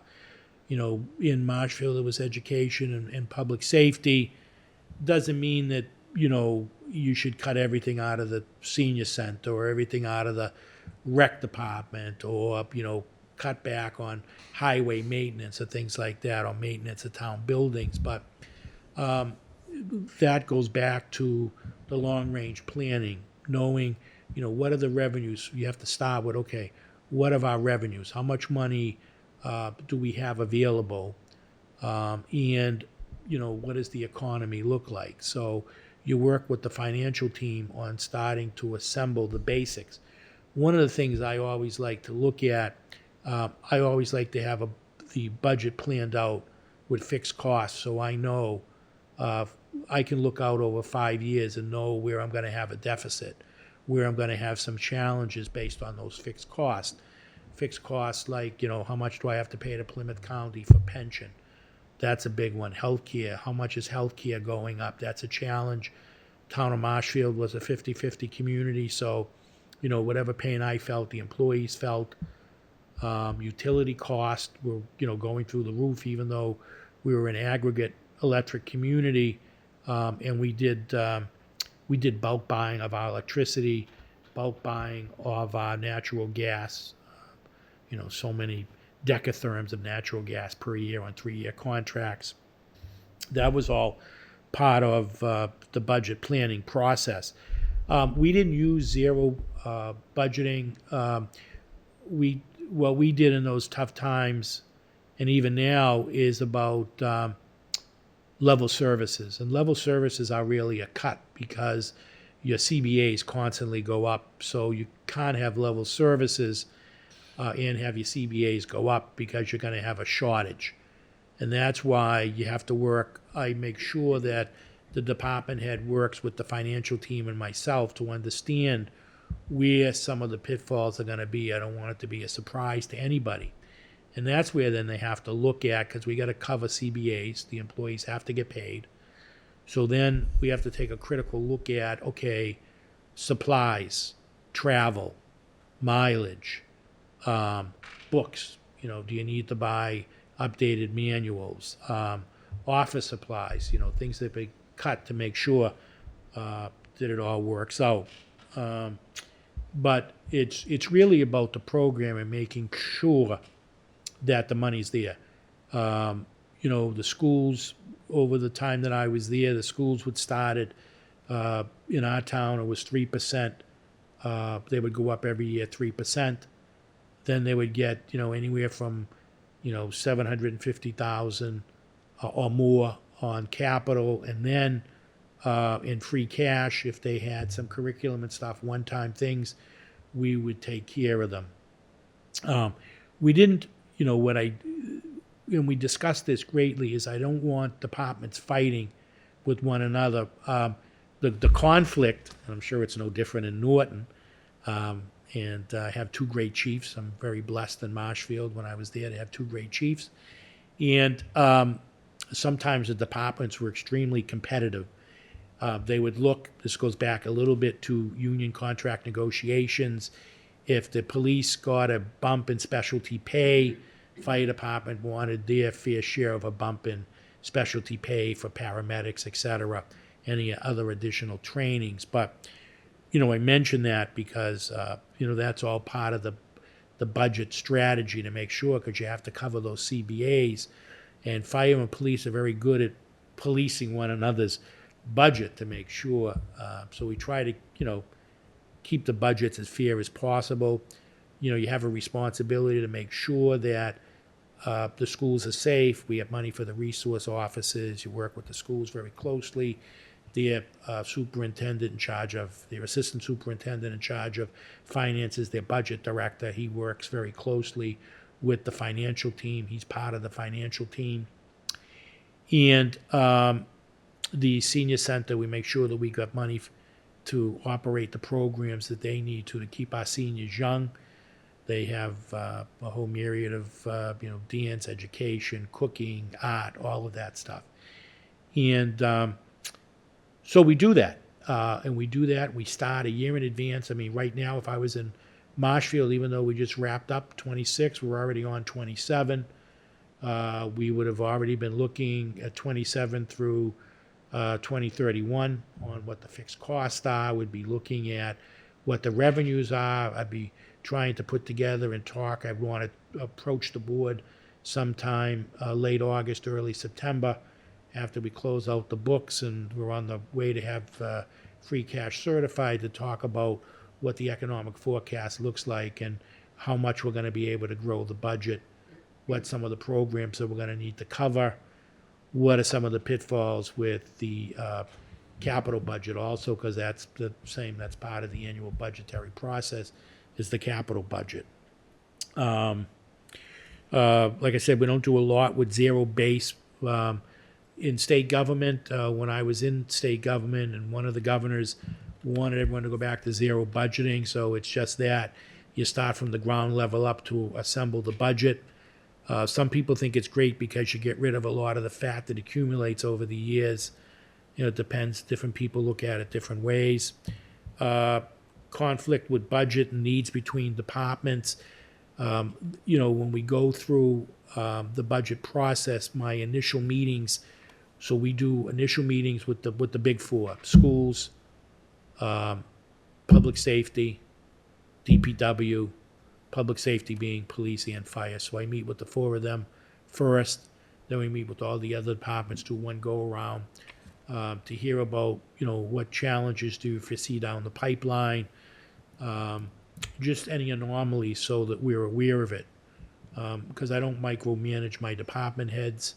They're paid professionals, and I treat them as so. But when it comes to making sure that we have enough funding to provide the services that we need, that's where the communication and the back and forth with the financial team, so that we get a better idea of any of the challenges.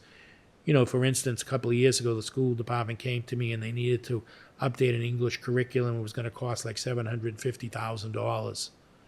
So, through talking to them and figuring out when it had to be implemented, we were able to do that over 2 fiscal years. So we were able to divide that 750 in half, and we were able to fund it in both of those years with free cash. So it didn't affect, capital improvement or anything like that needed to be done, and needs that they had. So, but that again comes back to the communication.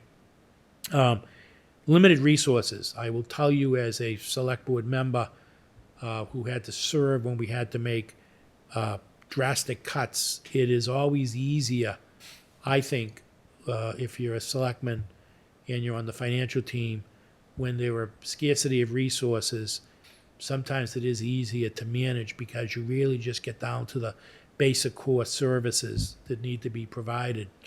When there is and I hate to use this term, an influx of cash, there are more needs and more wants, and that's when it becomes very selective on where the allocation of those additional dollars go. And that, once again, comes back to communications, the benefits.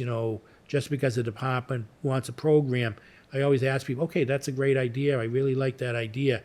How are you going to implement that idea? How much do you think it's going to cost? How are you going to measure the success of that, so that it gives them an opportunity to take a look at it? And whenever you're giving money for a specialty project, you want to make sure that, I certainly want to make sure that people are taking a really good look at it and making sure that we have some measurables so that we can say that was successful, that's going to be a good investment of the resources.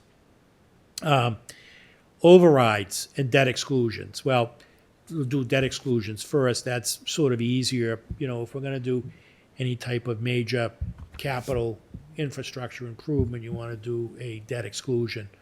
In this day and age, you're not going to be able to take, no one has amassed that kind of free cash to be able to build a new school or update a fire station or build a new police station. A lot of planning goes into that. I know when I put forth the $49.9 million debt exclusion, was the largest ever in the town of Marshfield, and it was education. We had to educate residents through a number of public hearings, public meetings, select board discussions, forums. I went out and talked to the Lions Club. I went out and talked to the Kiwanis. I went out and talked to, you have to make yourself available because people want to ask questions. Neighborhood associations, things like that. So there was no doubt the roof was collapsing on the DPW barn. The barn itself was infiltrated with birds. They literally, once a week, had to shovel up the bird excrement off the floor. It was not a safe environment for my DPW employees. Our police station was basically an old house that they added on to about 5 times from the 1950s. We were losing, accreditation. We couldn't keep the prisoners there. The cells didn't meet the right definition of the Department of Corrections, so we arrested somebody. We had to have a mutual agreement with the Plymouth County Sheriff, and the inmates had to be driven down to there, things like that. So, I said to the select board, the only way that we're going to be able to address this is with a debt exclusion. They voted to do the debt exclusion. And once they do that, that's sort of the easier piece of it. Once they get all the information and see why this is good. It was a time in the economy when we were able to borrow that money for 2 cents on the dollar. So we were very fortunate. Right after that was COVID, and things started to change drastically. Overrides. I do have some experience with this. When I was a selectman, I championed an override in 2007 with the chair of the school committee. Marshfield had not made any budgetary adjustments since 1990. So 17 years later, we needed to come up with some additional revenue. And, the argument is that people that are opposed to override say, well, you should never give pay raises that are greater than 2.5%, because that's what every year the levy grows by 2.5%. Not your tax bill. People get confused. They think the tax bill, but it's the levy. So at that time, and this gets back to pitting departments against department, I had suggested we not do that. We didn't put, okay, police needs this, fire needs this, schools need this, the library needs this. Let's just do 1 million, 3 million, and 5 million. And the taxpayer has the opportunity to choose on what they can afford. And, with that million, we had up on the website what it would cost them annually. The 3 million, what it would cost them, the 5 million. And after all the education and the talking, remember back in 2007, we didn't have social media like we have today. It passed, and they didn't take the 1 million. They didn't, of course, take the 5 million. They took the 3 million, because the residents, through all of the discussion, through all the public meetings, through that time we had 2 very active newspapers, there was a plethora of information out there that reasonable minds and reasonable people. I mean, I was a taxpayer. No one wants their taxes raised. Unfortunately, I tell people taxes are an investment in the community that you live in. So it passed. Full forward now, Town of Marshfield's on the cusp of need for an override. We just took on South Shore Regional Technical Vocational School. The operational costs are going to be like $2.5 million a year. If we have 30 kids in each of the grades, that's 120 kids. We'll have to cover that with the schools. We're going to have to cover their building. They're building a new building. They estimate the annual cost between 1.6, 1.8 million. That cost is going to be covered. So, the town is going to have to think about an override. And those are difficult. Those are difficult because they financially, they hurt everyone, but they particularly hurt seniors, people at the low end of the socioeconomic ladder. And unfortunately, sometimes people have to move, they have to sell their house, they can't afford it, but it's a community, and the select board doesn't make the decision by themselves. The town manager, town administrator doesn't make the decision. It's ultimately the voters in town meeting that makes the decision. So it's what the majority of the residents decide, and that's what we go with. Grant writing. I didn't ask you that yet. Oh, okay. He can read, So yeah, just what is your experience with grant writing? Marshfield, with my department heads, we were bringing in anywhere from $2 to $5 million annually, not every year. All department heads were we're trained in grant writing. Some of my grant writers, Mike DeMeo, who was the harbor master for the town of Marshfield, he was incredible on getting both federal money and state money. But all of our department heads have taken courses in grant writing. They're all very proficient in doing it.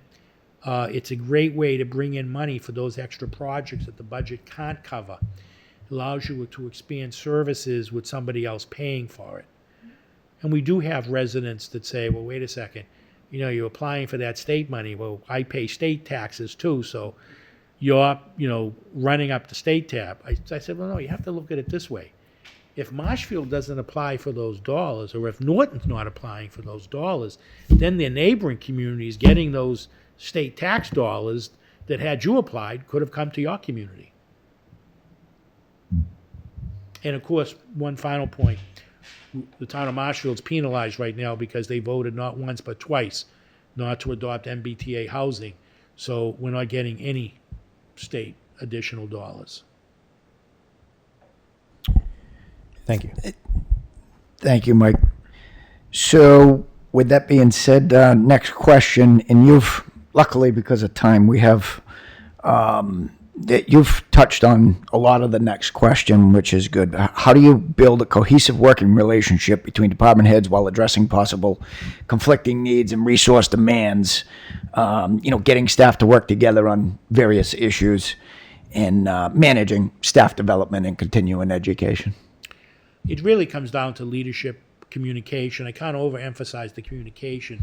It's about being available, talking to them, getting the message out, letting them know, it transcends from the executive branch down on what the executive branch is looking to do, what some of the challenges they want to get addressed. I then convey that message to our department heads. I work with them. We communicate. They talk to their employees. And then that's how we have a harmonious relationship. Doesn't mean that we don't have disagreements. My management style is I may have a problem with a department head that's not doing something I think they should. That's an issue today. We talk about it, we address it, we move on. The next day is a new slate, and we start all over again.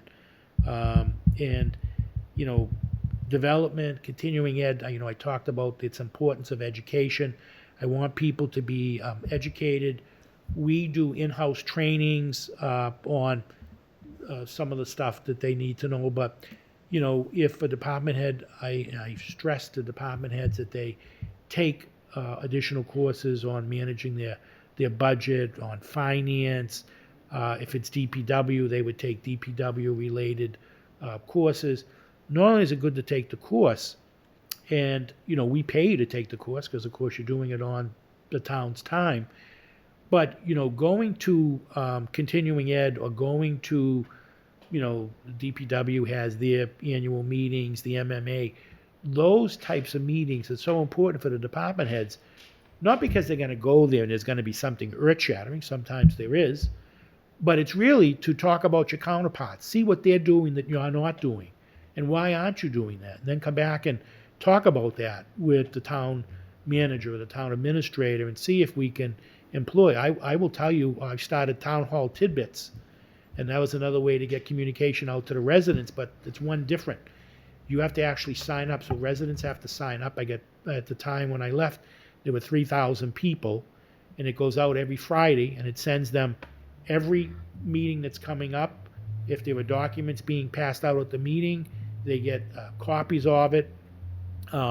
Anything else that's transpired, things that are going on that are governmental, they get that information. So, once again, it is all about communication, staff development, professional courses. Thank you. Mike, and you touched on this as well, but the next question is, how do you propose to get to know staff? What is your communication style? How do you engage with the public? How do you interact with boards and committees? So it's right away, if I'm fortunate enough to be the town administrator, I want to sit down with each of the select board members first and foremost. Then I want to sit down with each of the department heads. And then I want to have an opportunity to go to each department and have an opportunity to chat with each of the employees, because I want the employees to know me. I want them to know that they can always see me. I'm not one of these rigid leaders that, you can't talk to the town manager, the department head should never be saying, you can't talk to the town manager until you talk to me. Sometimes there are issues with the department head and the employee, and I want the employees to always feel comfortable enough that they can always reach out to me. My communication style is direct. People can email me, they can stop me at the supermarket, really any way. In Marshfield, people would stop me at restaurants if I'm out having dinner. My wife and children, people will come up, citizens would come up. I always make myself available. Engage in the public, the same thing. People can go by and see me. They can schedule, if they want to schedule a real meeting, they can. If they want to invite me out to a community neighborhood association, I make myself available all the time, make myself available to all of the local groups to do that, because it's important to have that type of communication, that relationship with the residents of the community. Citizens to get to know me, coming to a new community, even in Marshfield. I had been very active in Marshfield prior to becoming the town administrator. I left state government to take the job as town administrator, and our new librarian at the time had called me up once the board appointed me. She was actually my first call the next morning, and she said, Michael, she says, how would you feel? I've only been here about a year, but I would love to run an open house at night, and the trustees are going to supply the refreshments, and we would do something like 7 to 9 and invite all of the residents to come and meet you, and we'd do like a receiving line where you could shake hands and talk to people.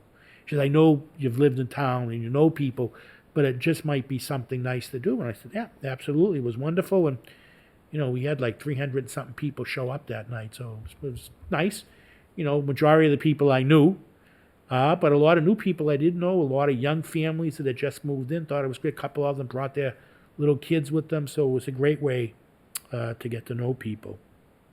Boards and committees, I go to the meetings. I think it's important that have a great relationship with the chair and all of our appointed members. In Marshfield, one of the things that we adopted was an attendance policy, because it's not fair to the other committee members if you're not able to show up for the meetings. But with today's technology, the one thing that came from COVID was, you can Zoom into the meetings, which is great, and you can vote as long as you adopt a policy. So we sort of curtailed that issue of not having a quorum at meetings. Great. Thank you. You're welcome. The next question is, how do you propose to balance the development of existing town development in existing town character? Managing growth, balancing residential growth with commercial development while maintaining a rural feel, getting buy-in from the community, and also balancing the different needs of the community members based on age. So from school age to general adult population to seniors. And then can you describe your experiences in addressing the needs of an increasing senior population? Sure. Let me start off. So development and build out of the community is always very challenging because there are needs. I could talk best right now. So when I first became a selectman in Marshfield, the tax rate was borne on 97% of the residential taxpayer, with only 3% business. Today it's about 91 with about 8% business over a 20-year period. Took to double, almost triple the amount of businesses to come into the community to help out.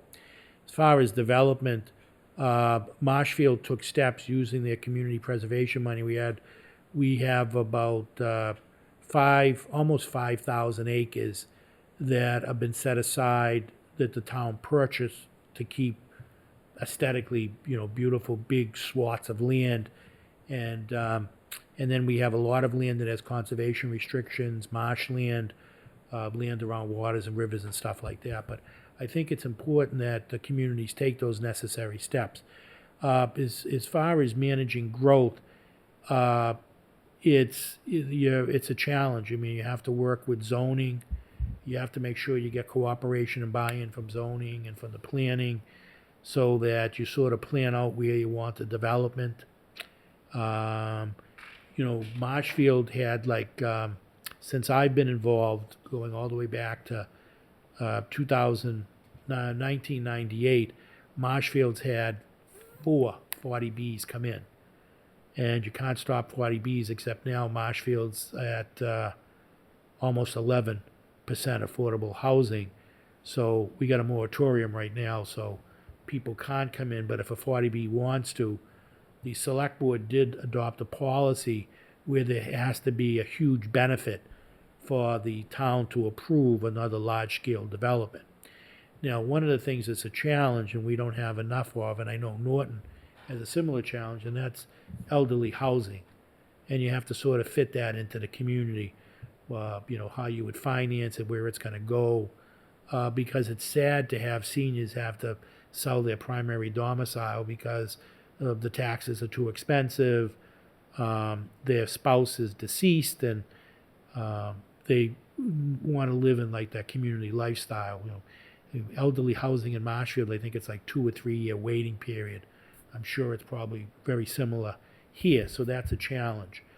But it's about getting that communication with the boards and having a policy on, you can't put up a sign and say, we don't want anyone building new homes here, because it's important.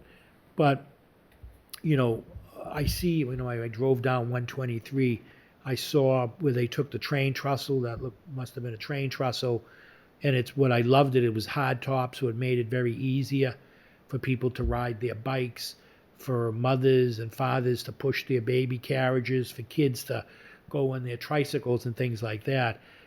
Marshfield, they don't allow any of the rail beds, although we have hundreds of miles of trails. They're all dirt and gravel trails. They're not allowed to hard top them. But I thought that was really nice.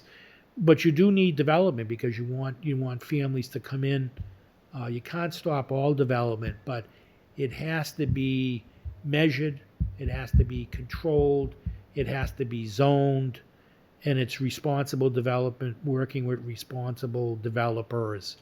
And that's where it's important that you have a very good town planner, a great town plan that sort of is the blueprint for where development should go.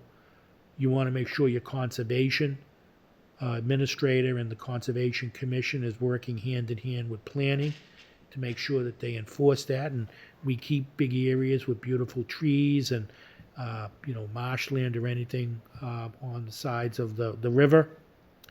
And then your ZBA, when you appoint, you make sure that you appoint members that share the values and represent the reflection of the select board, so that you don't have people on there that, the town of Marshfield, when I was a selectman, ZBA was 90-10. 10% approval, 90% denial. Today, it's totally the other way. 90% approval and 10%. And that's where it gets to be suddenly having houses built where houses shouldn't be built. You're going from small 1940, 1950 style houses to mega mansions. You go from a 1,200 square foot home to a 4,000, 5,000 square foot home. So those are challenges, but it comes down to how it's controlled at the local level. And, residents move here to Norton, I'm sure no different than why they moved to Marshfield, because they see a lot of similarities. And that is, the rural setting, and countrified, a lot of trees. I grew up in the city of Everett. There were no trees. There was cement and asphalt everywhere.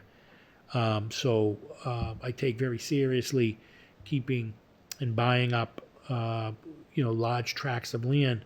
But then, making sure that you have a committee. We have the Trails Committee, and there's probably 50 to 60 volunteers making sure that the trails are all open, walkable, accessible, parking, because you want to share that beautiful resource. Just like with, we're very fortunate to have them hard-topped here, which is great. Buy-in from community members. Most community people will tell you they don't want any more development. I'm sure residents of, I was to be out in the street corner right now asking Norton residents, a majority of them would say we got enough development right now. If I talk to some seniors may say that they would like to see more senior. One thing that all communities lack is affordable housing. So you have to think about that, have a plan, where you would build it. Unfortunately, I don't know if you're at the 10% on affordable housing. If not, then you would be ripe for a 40B coming in, things like that.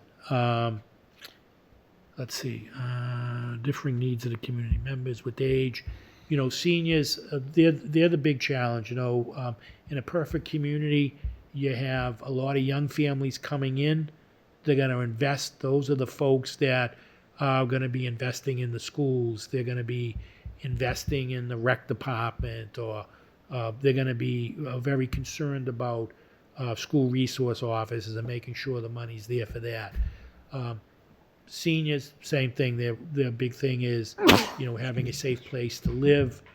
They would love to have senior housing because it would help them financially, and they want to make sure the streets are safe and stuff like that, and people aren't breaking into their homes. And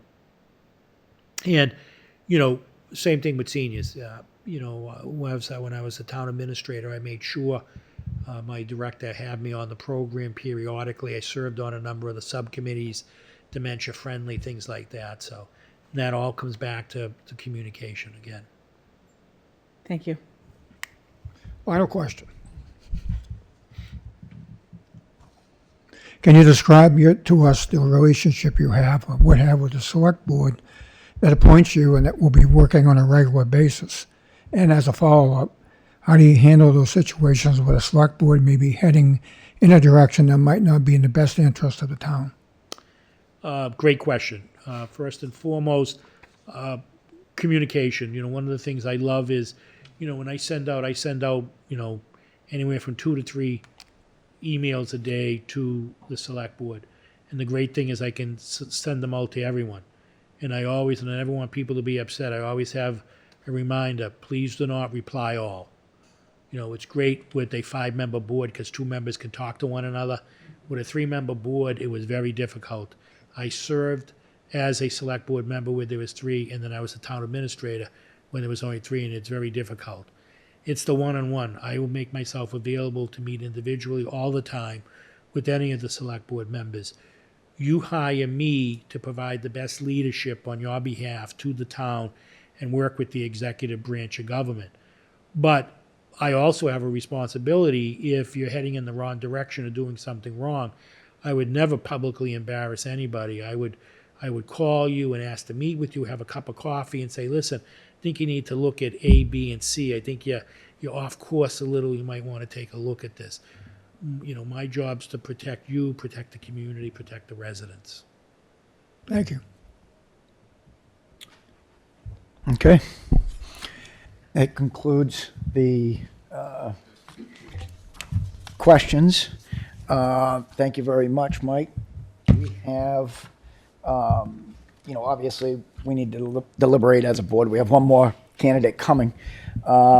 So we will be in touch.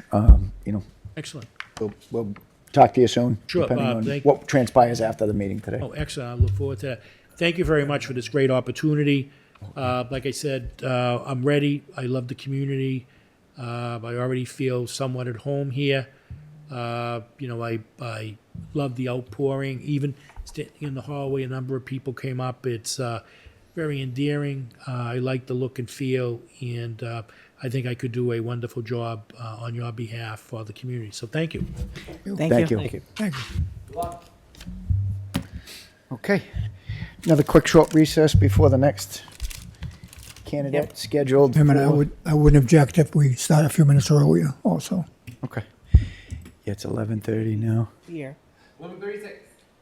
I don't see him yet. Start at 10. Yeah, we'll start short recess and we'll start at 10 of 12. Thank you. We've earmarked rough hour or so total time frame for you. So we'd like you to, if you have an opening statement, we'd like you to introduce yourself to us and members of the public. Sure, absolutely. Well, first of all, thank you for having me. I'd like to thank the selection committee. I think they did an excellent job, very professional. You didn't need to hire a firm. They could start their own firm. They did a really good job, very thorough, to the fact that I was actually surprised the first time I went in there. I prepared myself for all the detailed questions about Norton, and I didn't realize it was going to be one round, and it was more getting to know me. So I was actually taken back a little bit. And walked out feeling like I should have talked about more. And then when I got the second call, but a second interview, I felt great about that and was able to share about all the research that I did in Norton. I'd like to thank Dinah. She did a great job with everything. Very, very professional. So a little bit about myself. My name is Dave Kurczy. I've been in municipal government for 30 years now. Started out as a dispatcher in Blackstone. Went to Mendon after I sponsored myself through the police academy back in 1997. Started in Mendon, and I've stayed in Mendon. Great town. In the beginning of my career, I thought about going somewhere else, but Mendon had made an investment into me, and I felt that I had to return that investment to them, and I stayed there for longer than I thought I was going to, and I'm still there now as the chief. A little bit about me personally. I'm married, been married 24 years to a resident of Mendon who I met at the town beach there while I was working. And we have two children, 13-year-old and a 11-year-old. That go to a private school in Whitensville. I was born and raised in Blackstone in the Worcester County area, stayed in the Worcester County area.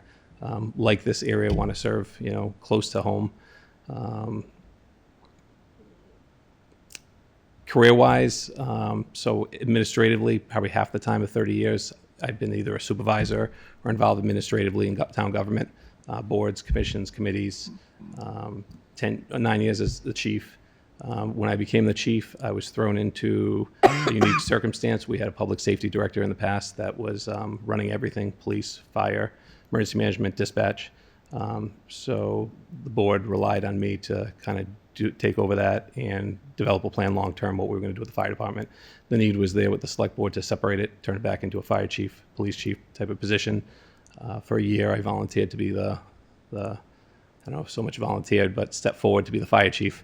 And I ran it administratively.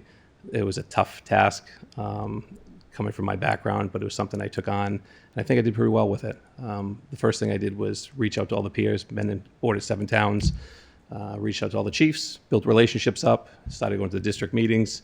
One of the most awkward things I've ever done in my entire career is walk into a district meeting with all fire chiefs as a police chief, telling them that I was the new fire chief. But it went out well in the end. I ended up telling them that I was there we had a plan, long-term plan. We were going to develop the fire department back into a fire chief. I was going to help recruit a fire chief.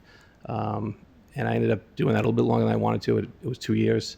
After the first year, I had volunteered to do it for free. So I asked for a salary the second year, not because I wanted the salary, because I didn't want the job anymore. And that kind of motivated them to move a little bit faster. So that's my experience with different departments. I'm also the emergency management director. I ran a regional dispatch until we took the dispatch that I was running and merged it with Norfolk. We're part of another regional compact with 6 towns. I was the main negotiator for that with the state, with Frank Posniak, and I worked with the town administrator for that. In fact, too, for plenty of years, I built a great relationship with our previous town administrator, who's moved on to Orleans back in 2022. I was kind of like a right-hand man. We did a lot together. So I have a lot of municipal experience beyond being a police chief. That's why I'm here today. I really enjoyed it during that time. I really thought when I became the police chief and I was sworn in that I was going to spend 20 years and be a police chief. And I still may do that, depending on what happens in the future. But she had said back then that she says, I think you might want to be something a little bit more someday. You like to have your hands involved more and like to do more and like to research more and like to be part of more. And about 2022 is when some things happened personally in my life with my wife's family and my family, and it just made me start thinking differently about the end of my career and started to pursue this in 2022. I haven't applied for a ton of places. I've been very specific where I'm applying for. Very unique towns that I have on my list, and that's what brings me here today. And I've prepared the past 3 years to get to this position, to be here talking to you. So that's a little bit about me. Hopefully I didn't ramble on too long. Okay. No. Thank you, Chief. So with that being said, I'm going to start with the first question. Sure. How do you handle and manage conflict between employees, employees in the public, and town committees in the public, and maybe cite an example or two Sure. of how you've done it? I think communication is key. You have to hit things head on. You can't just let them fester and build up into something else. If there's a conflict, you have to address it right away. Good or bad, it has to be addressed. I can use an example. I had an issue. I've had a few of them. I can use plenty of them, but I've had one with an employee where, for some reason, I just couldn't get through to them. They weren't taking advice. They weren't taking guidance. And then we had an issue that came up union-wise, and we butted heads about it, and it got heated, where voices got raised. No one was yelling at each other, but you get heated, voices get raised, and at the end of the conversation, I hung up the phone. And I said, we need to sit down and address this. Something's going on here. So I pulled them in, and I pulled them in with another lieutenant that I had, and we sat down and we talked about, where are your grievances? And it took a while. We had to sit down and really work through it because they didn't want to talk. And then we did talk, and it came out that there was underlying issues. There were things going on behind the scenes I didn't know about, things that were being said about the administration that, hey, they don't want you here. They want to fire you. They want to get rid of you. And I had to talk to this individual and say, no, sometimes I'm tough on you because I want you to do better. And you got to, think about this. If I wanted to fire you and get rid of you, you'd have some type of progressive discipline. I've never disciplined you in your entire career here. I said, if anything, I've tried to encourage you and send you to training and try to develop you. I said, someone was just causing a wedge there. And I said, we need to fix this and move forward. And that was a few years ago. And I'd say that officer now, I probably one of the best relationships with in the department because we hit it head on and we didn't let it fester because that could have turned into something that would have hurt morale with the whole department and could have destroyed the department. Because underlying when things happen, if you don't address them, they're going to get worse. Thank you. Kevin? Yep, thank you. Mr. Kurczy, the next question here is around the relationship between the town and the schools. How would you build collaboration and trust, relationship and budget, town, government, schools, as well as Wheaton College? What steps have you taken in your prior positions to promote transparency and increase trust and community engagement, as well as keep citizens well informed? Thank you. Okay. The school, I've worked with the school. So as a police chief, fire chief, emergency management director, I work closely with the superintendent, not so much the school board, but the superintendent. It comes right back down to communication. You got to have an open line of communication. You got to work together, got to see what their needs are, see where the town is. And again, when it comes to schools and needs, I think I said this during the screening too. I don't look at it as a school and town issue. Whatever town you're in, it's one town. Unless you have a regional district, it's one town. Whatever issues the fire, police, highway, senior center has, school, they're all the same. You got to manage them appropriately and see where the priorities are and work as a team. You have to pull them in. And you might, as a manager, have to say, look, this is where our budget is. We know where the state funding is falling short. We know what we can contribute towards your school budget. Where are you? And you need to start those conversations early and ahead of time. And of course, it'd be start from building relationships. So day one on the job, for the first 90 days to 6 months, you need to start building those relationships because they're not going to trust you and they're not going to follow you and they're not going to believe what you're saying unless you've built up the relationships. Having meetings, going to lunch, taking an interest in events that happen at the school. As the chief, I do the same thing in Mendon. You have to. We have a school resource officer. I've worked diligently with the superintendent to increase that position. When I started as chief, it was a part-time position. We turned into a full-time position. The school budget, because we're a regional school, is a little bit different than here. They contributed $20,000 to the position, and right now we're up to $45,000. I was able to negotiate a little bit more for that. We work on emergency plans together, so beyond budget, there's safety issues that we deal with at the school. And I feel like if you talk to the superintendent right now, she'd say we have a great relationship. At 5 o'clock in the morning during a snowstorm, I know who it is. It's her. She's calling to say, how are the roads? Have you got a report from the officers yet? Do I need to close the school down? And I expect it. When I go to bed and I know it's snowing out, I know that's the first call I'm going to get in the morning. So again, it's a relationship building process. I think I covered all of it. I know competing needs. I think was competing needs part of it. Mr. Chair? Yes, sir. Does Mr. Kurczy have a copy of the questions? He does. Okay, great. Thank you. I just want to make sure you had it, Dave. Let me get my reading glasses on. All It right, is a little good. bit I small want to for me. make sure it was fair and equitable. I didn't Yep. realize. No, Oh, yeah, yeah. No, I think I'm good. Thank you.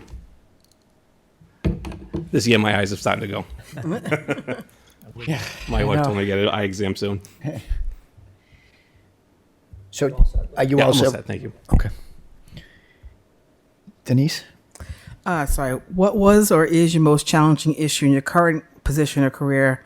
Example of how you managed it and what you do different with hindsight.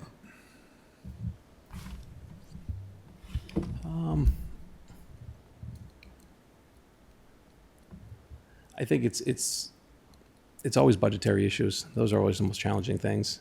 We have competing resources, as you've talked about, and trying to deal with the select board on a regular basis to be considerate about those competing resources.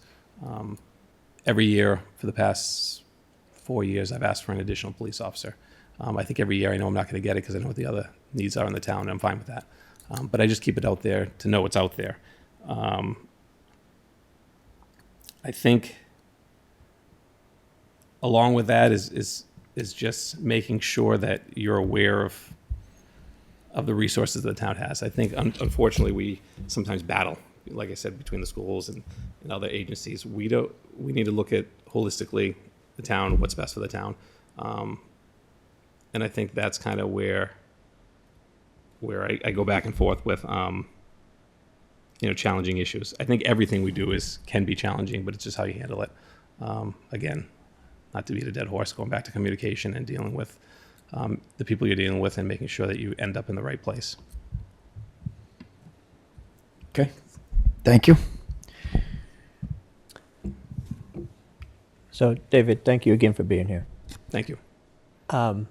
What is your long-range planning experience, and how does your long-range plans plays into municipal government, into budget development and implementation, and in personnel development and evaluation? Absolutely. Great question.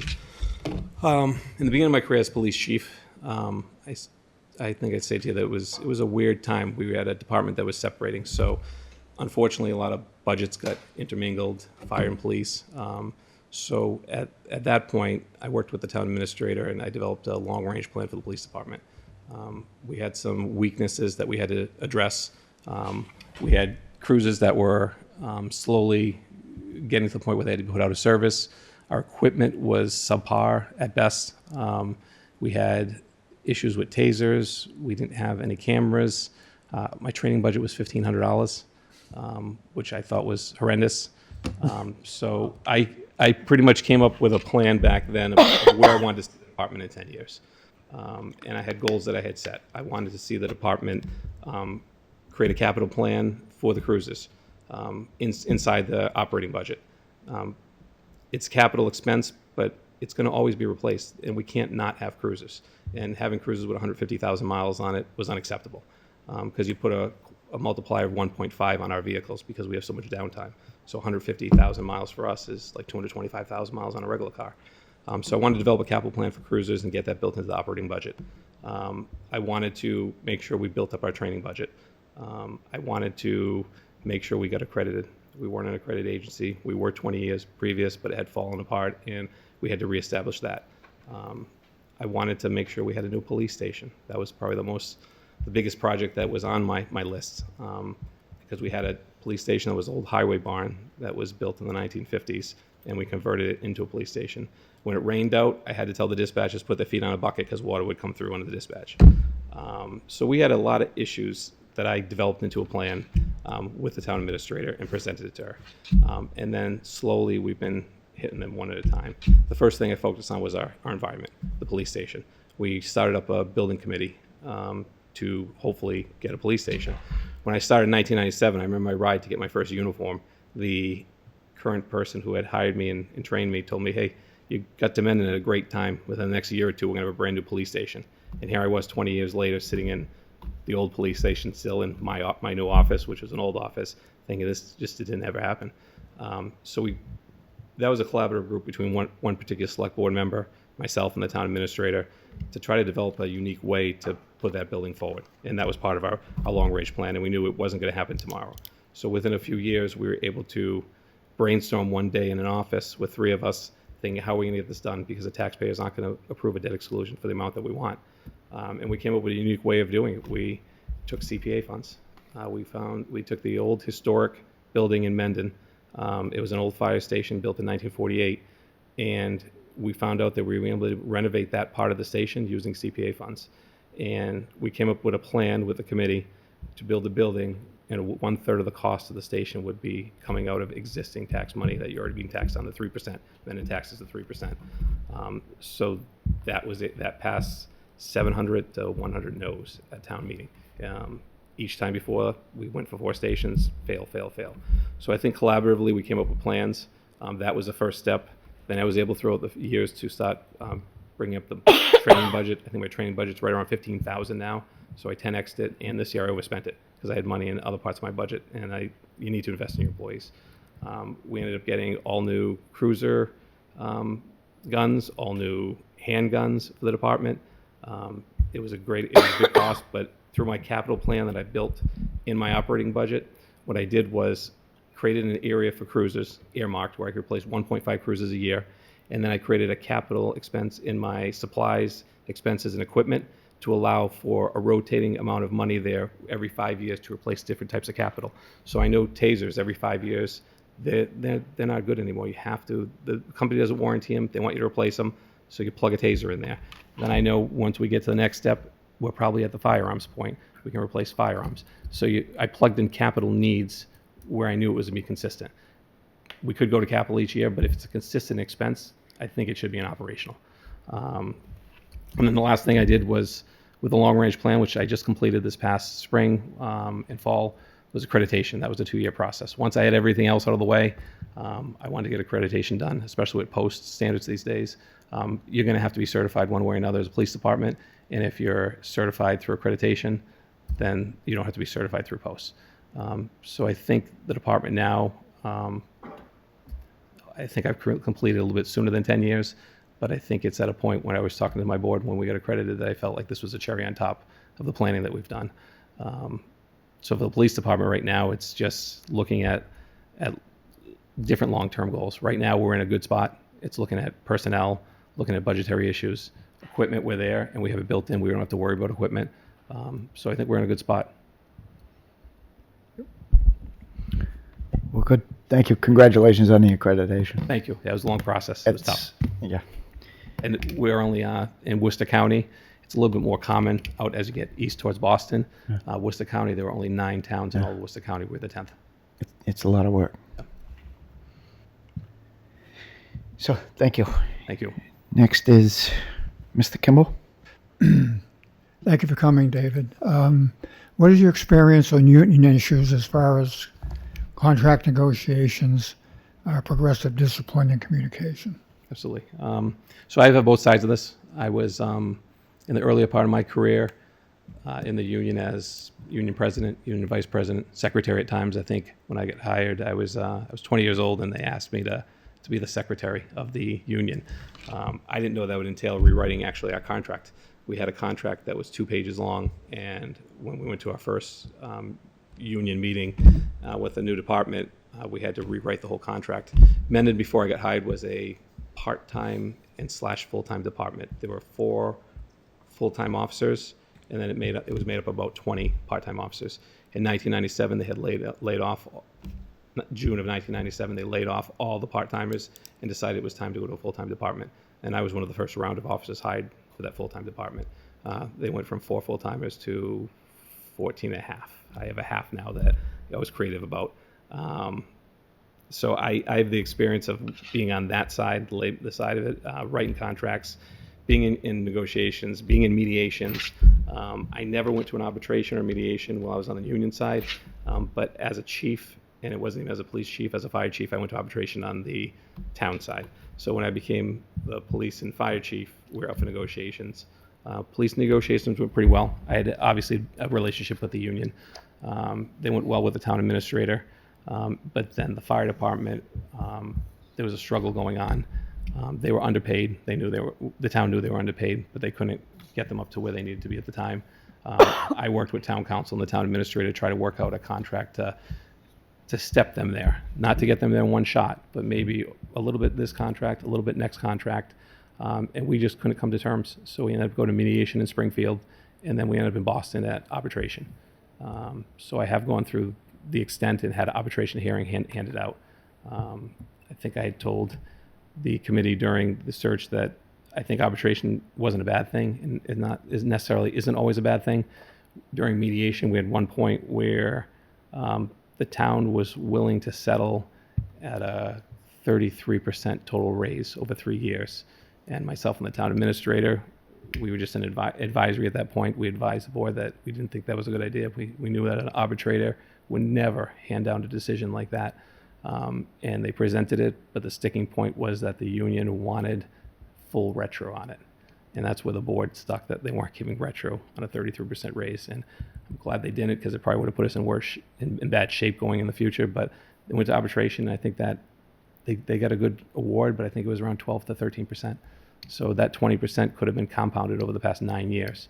So I've dealt with the negotiations on both sides, and I've dealt with tough issues that have to be dealt with. And then I've also been an advisory where I know it's the board's decision, and I live with it. And luckily, someone else was watching out. The guys made a decision on the state level and didn't award that. So I have extensive experience. The past 3 contracts with the police union I've negotiated, we did have the town administrator used to be involved, but town council and I had a good relationship, and he wanted to try something different. And he said he just wanted to sit down unofficially and have a few meetings first to discuss what the union needs, where the town's needs are, and to see if the chief and the union could work that out. We also did it with the fire chief, the past fire chief, and we were able to settle the past 2 contracts without lawyers, without any grief, and I think it went well. So again, it comes down to building relationships and having communication. If we didn't have that good relationship, we wouldn't be able to get things done. Thank you. Good. Thank you. Mr. Marsan. So David, what is your experience with municipal budget development, and how do you develop a municipal budget with program or zero base, and how do you manage conflicting budget needs between departments and propose to manage limited resource allocations, and how do you determine when and if an override or debt exclusion might be necessary? Gotcha.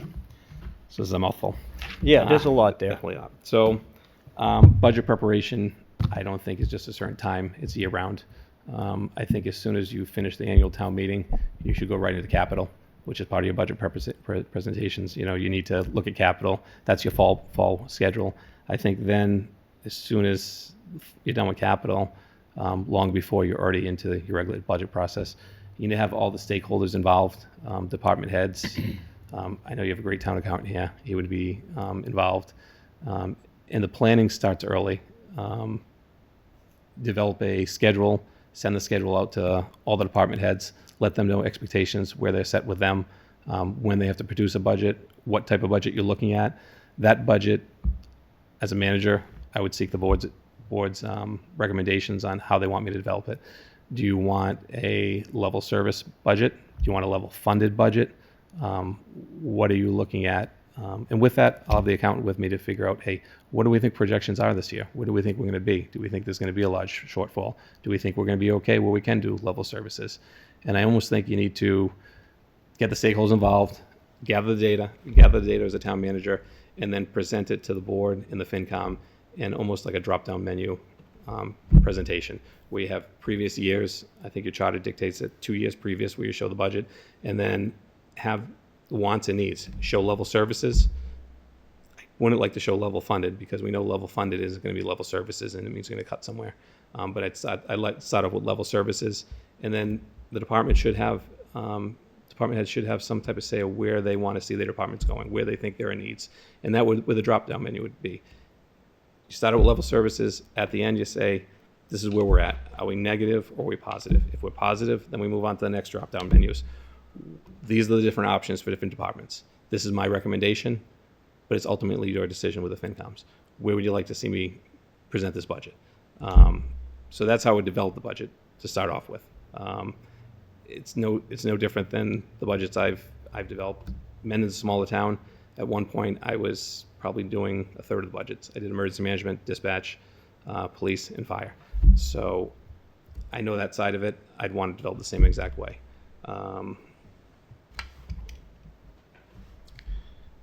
Conflicting needs. I think that's just getting everybody on the same page. It goes back to building relationships. We got to know, if we have a group that's severely underpaid, or a group that needs something, or a group that needs manpower. If new developments come in and there's a highway shortage and we need more highway workers, as department heads, they should all realize that we're one town. That may be the need right now this year. I may have a need for an officer or a firefighter or someone at the senior center, but you got to realize that you got to build a list. And when your time comes, then get the other departments to support you. Because if you get all of us to support each other, then when they have their needs, they're going to support each other. Just like the school. We talk about the school. I'd worked with the school we currently had overrides for fields. And they asked for my help on, talking about the safety needs of it, because we had a project that was done for new fields, security updates, and general repairs. So I worked with the superintendent to talk about the needs of the security. And I supported the override for that reason. It was a debt exclusion override. But at the same time, when we went for building the police station, the superintendent was right there for me, and had the school groups, even though we're one town, pushing for a new police station, because they knew at that time that was a need in the town. And I think you're going to develop that the same way with your budgets. You got to make sure you all have a good working relationship and know who has the needs at the time, and know that even though you have needs, yours may have to be met next year, the year after, down the road. Long-term planning. Limited resources. I think every town has limited resources. I don't think we have expense problems locally in Massachusetts in general. I think we have a revenue problem, and that's a tough thing to manage. There's going to be a tough decision to make one way or another, and I think that goes right into when do you think you need a debt exclusion or override. I think debt exclusions are capital expenses. It should only be when you need buildings. Debt exclusion should be one-time expenses. Overrides obviously go into your levy and become permanent. Those you need to be serious about, because they're never going to go away. Once you capture that revenue, it's there forever in the levy. It's hard to say and manage when exactly you need an override, but I think the town would know, and I think the people are going to have to decide. And I say that because you'll know as the executive branch, the FinCom will know. You'll know that the revenue just can't keep up with the services you want to provide. And then there might be a point where you have to present to the residents, and you need to be public about it and open and transparent, and let them make the choice that we can't continue on this route anymore. If you want the same level of service, we might not have a choice but to bump a levy up. We don't have a choice. It's either cut services, which we will do if we have to, or try to maintain the services and project them out. 40 years ago, Proposition 2.5 was passed. It was passed after extreme decade of inflation. And the reason it was passed because of the decade of inflation. And after 2.5, towns went through massive layoffs, reductions, because they couldn't just raise the levy to any amount they wanted to. I think we're in a unique time right now in history. I think we're in 5 years since COVID where inflation has been extremely high. Overrides tend to be a dirty, nasty word, but I think there might have to be a catch-up eventually in all the towns. I don't know how you catch up if you can only raise 2.5 and inflation was at 5 and 6%. That's where the choice comes to the residents, because ultimately, right, it's their choice, not ours. They have to they have to come in, they have to vote on the ballot, they have to vote at the town meeting, and they decide. But I think we need to be transparent through the process. When the process starts with budgeting, getting out there as much as it can. I know it's hard because, right, a lot of people work and they go home and they love living in the town they live in, but they don't want to watch the YouTube video or they don't want to come to a meeting. We just have to be better about getting that information out to them one way or another, whether it's town manager having, coffee hours, or going to events. And it shouldn't just be on the town manager, it should be on the department heads too. And it should be on the board and the FinCom, collectively, to make sure if we come to that point with an override, that's where you get it to the public, that it's not just fattening up the budget. It's providing the services that the residents have come to expect. And just quickly, what is your experience with grant writing? Grant writing, sorry, I missed that one. So grant writing, I ran a regional dispatch when I was a sergeant and a lieutenant, and right up until I was a chief. During that, I had basic grants through E911 that I would just fill them out and get money for. So that's not really creative grant writing, but we did have several competitive grants, and the state was very competitive with 911 money, and I was able to secure quite a bit of grant funding through the competitive grants. I was able to build a $250,000 radio communications tower located on Inman Hill that was used for regional purposes. I didn't get all the money I wanted to, so I actually became the general contractor for that and the OPM, and had to arrange the whole billing of it and execution of the grant, and then actually do the reimbursements for the grant, which was a headache. But grant writing, I have extensive, mostly through E911. There's other grants through the police department that we deal with, such as the VEST grants that I deal with. But those are all give me grants, so I don't really count those as grants. As long as you fill them out, you're going to get the money. There's a lot of grants out there like that, but competitive grants, I have quite a bit of experience with competitive grants. Thank you. Thank you. Okay, thank you, David. Next question. How do you build a cohesive working relationship between the department heads while addressing possible conflicting needs and resource demands? You've already touched a little bit on this, and how do you propose to get staff to work together on various issues and to manage staff development in continuing education? Touch a little bit on, but team building is a big thing. There's always opportunities to find a way to team build, to get people involved. I think people take more pride in what they do if they know they had a say in it. So if we're developing something for the town, you get all the stakeholders involved who are involved with it, and you have an open meeting, open conversation. You have, whether it's an hour, 2 hours, or half a day, to work out a topic. I think the key to success with that is walking out the room and everybody not being happy, but being happy it happened. Because when you have a conflicting need and you want something, you're never happy if you don't get it. But if you know that at least you worked through it, you were heard, people understood you, that maybe it's on the table for, like we said, multi-year budgets later on down the road, that we can deal with it. Because there are always going to be competing needs. There's no question about it. Education, I think I touched on that. Training and education, I believe, is pivotal. I think you fail your employees if you don't train them, if you don't educate them, if you don't make them better. A better trained employee, a better educated employee is a better employee, period. And I came from an area where before you didn't want to train people too much because then they're going to go somewhere.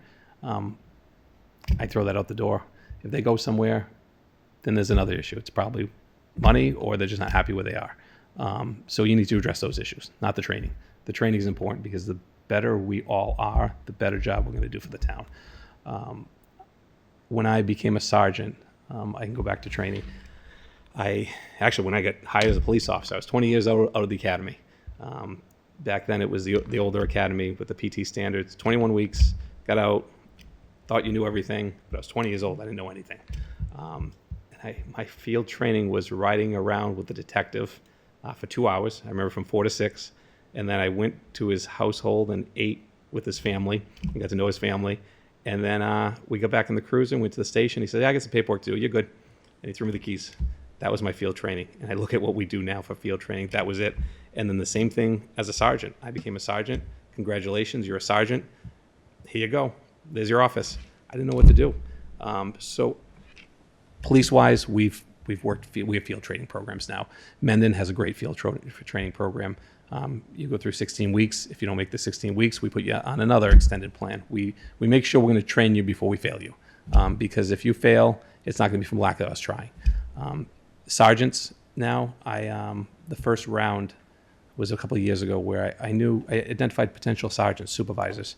And I said, we're not going to wait to send you to leadership schools. The FBI leadership school, there's 3 courses, 3 separate weeks. It's a trilogy program. You get a nice award at the end. Start going to them as patrolmen. You're allowed to, as patrol officers. You're allowed to go to it. I want you to go to it. I'll pay for it. And we've had 6, 7 officers go through it. Sergeant school, they offer it through the Municipal Training Council. I've sent patrol officers to it. Why not? I'd rather know they're ready to become a sergeant before I put them in that position and say, act, because it's a liability. So I think training is a big thing too, to limit liability. If you have well-educated employees, period, department heads, officers, fire officers, you're going to be a better town. You're not going to pay legal fees with lawyers because of liability issues that come about because they weren't trained properly.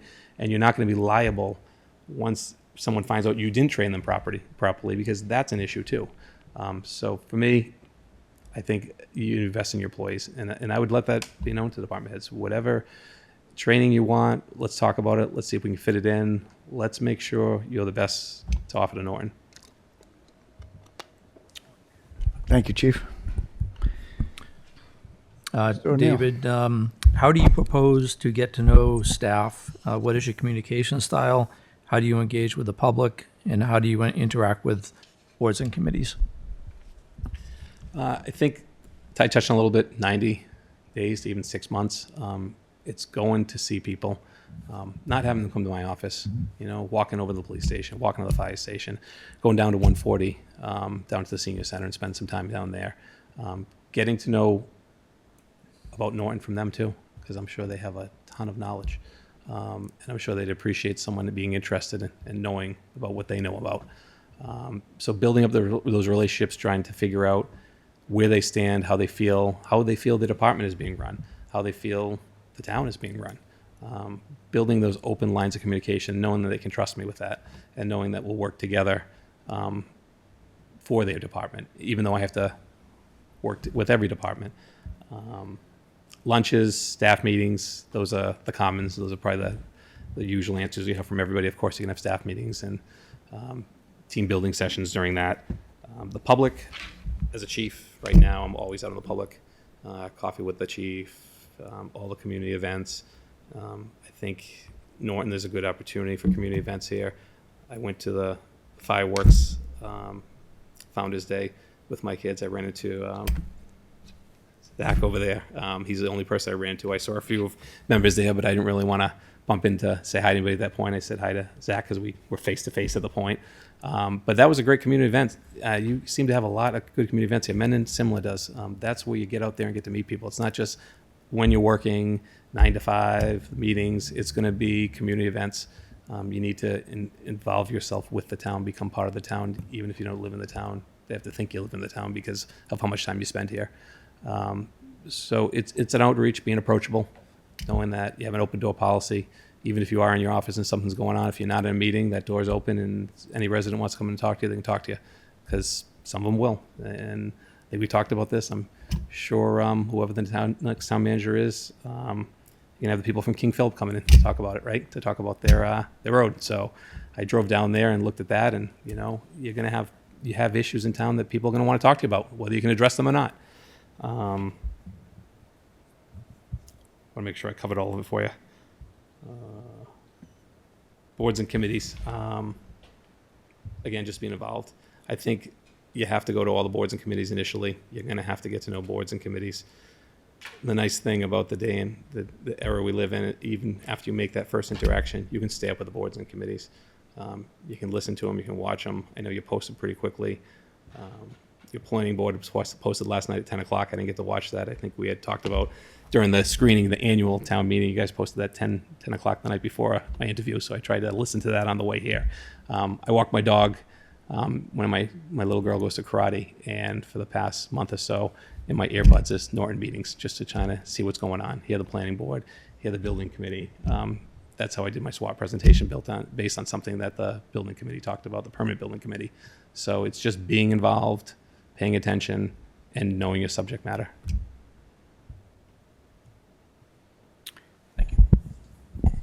Okay, Denise? How do you propose to balance development and existing town character, managing growth, balancing residential growth and commercial development while maintaining the rural feel of the town, getting buy-in from the community members, and differing needs of the community members as they age in place, such as school age, general adult population, and seniors? Describe your experiences in addressing the needs of an increasing senior population. That one's a mouthful too. Thank you. Yeah, that was a I will lot. look down Sorry. at it. Managed growth. I've driven around quite a bit in Norton recently, and when I went to King Philip to look at it over there, and I came back through Leonard, I think Norton's done a good job trying to start developing the way they should develop. You have the warehouses, Home Depot, Wayfair over there off of 495. I think you have a lot of zoning that will send commercial there. I know there's a lot of commercial space undeveloped by 495, exit 27 that you could look into. I think the master plan addressed that. Part of what you want to do in the next 10 years is preserve Norton the way it is, but at the same time bring in, housing that fits the needs of the community. So I think it mentioned in there a little bit about 55 plus housing to try to get some more affordable housing, but to manage it in such a way where you do have small lots, but a lot of open space areas for those. So I think you have to work with the planner. You have to work with Paul to make sure, and the planning board to make sure that you're heading where the select board wants you to go and where the master plan wants you to go, and you're considerate about it, because there are towns that have just said, hey, we want to lower tax rates to the resident and allow commercial in, and it's got out of control. And now you're in a residential neighborhood and there's a cement plant in your backyard, and I don't think anybody wants to have that. So it's a balance that you have to measure out with your zoning, your planning, and processes. I know Norton has great character. Driving through here, eating some restaurants here, it's a unique shape where you truly do have a center where 123 meets 140. So developing your village area over there is good for the community. And I know you're safe harbor now too, so you can control that type of development. You control the affordable housing aspect of it too, because no one wants to just plop anything anywhere. And I know you have some down the road too coming too. So I think that's a great thing for Norton, that you're one of the few towns that have safe harbor right now. That will help you manage growth. I think buying from the community is transparency still. It's going to be getting people involved once you have a planning development. I know I watched a board meeting, 2 board meetings ago, where Mr. Kimball talked about the projects he's working on right now, 140 and 123, transforming the downtown area there. I think you're in the first stages of that. I think to get that out there and get community buy-in, involvement, have meetings, try to get as many people involved, because that's going to be a big disruption to the town. If you pick one of those 3 options? Obviously, if you pick nothing, it won't be a disturbance. But community buy-in is showing people how what we're doing is going to benefit them and increase the value of their homes, the town, their livability here.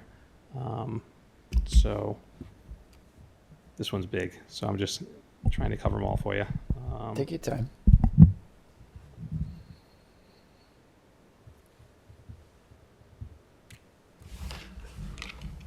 I think touching on the senior needs, that's something that I think every town is dealing with now.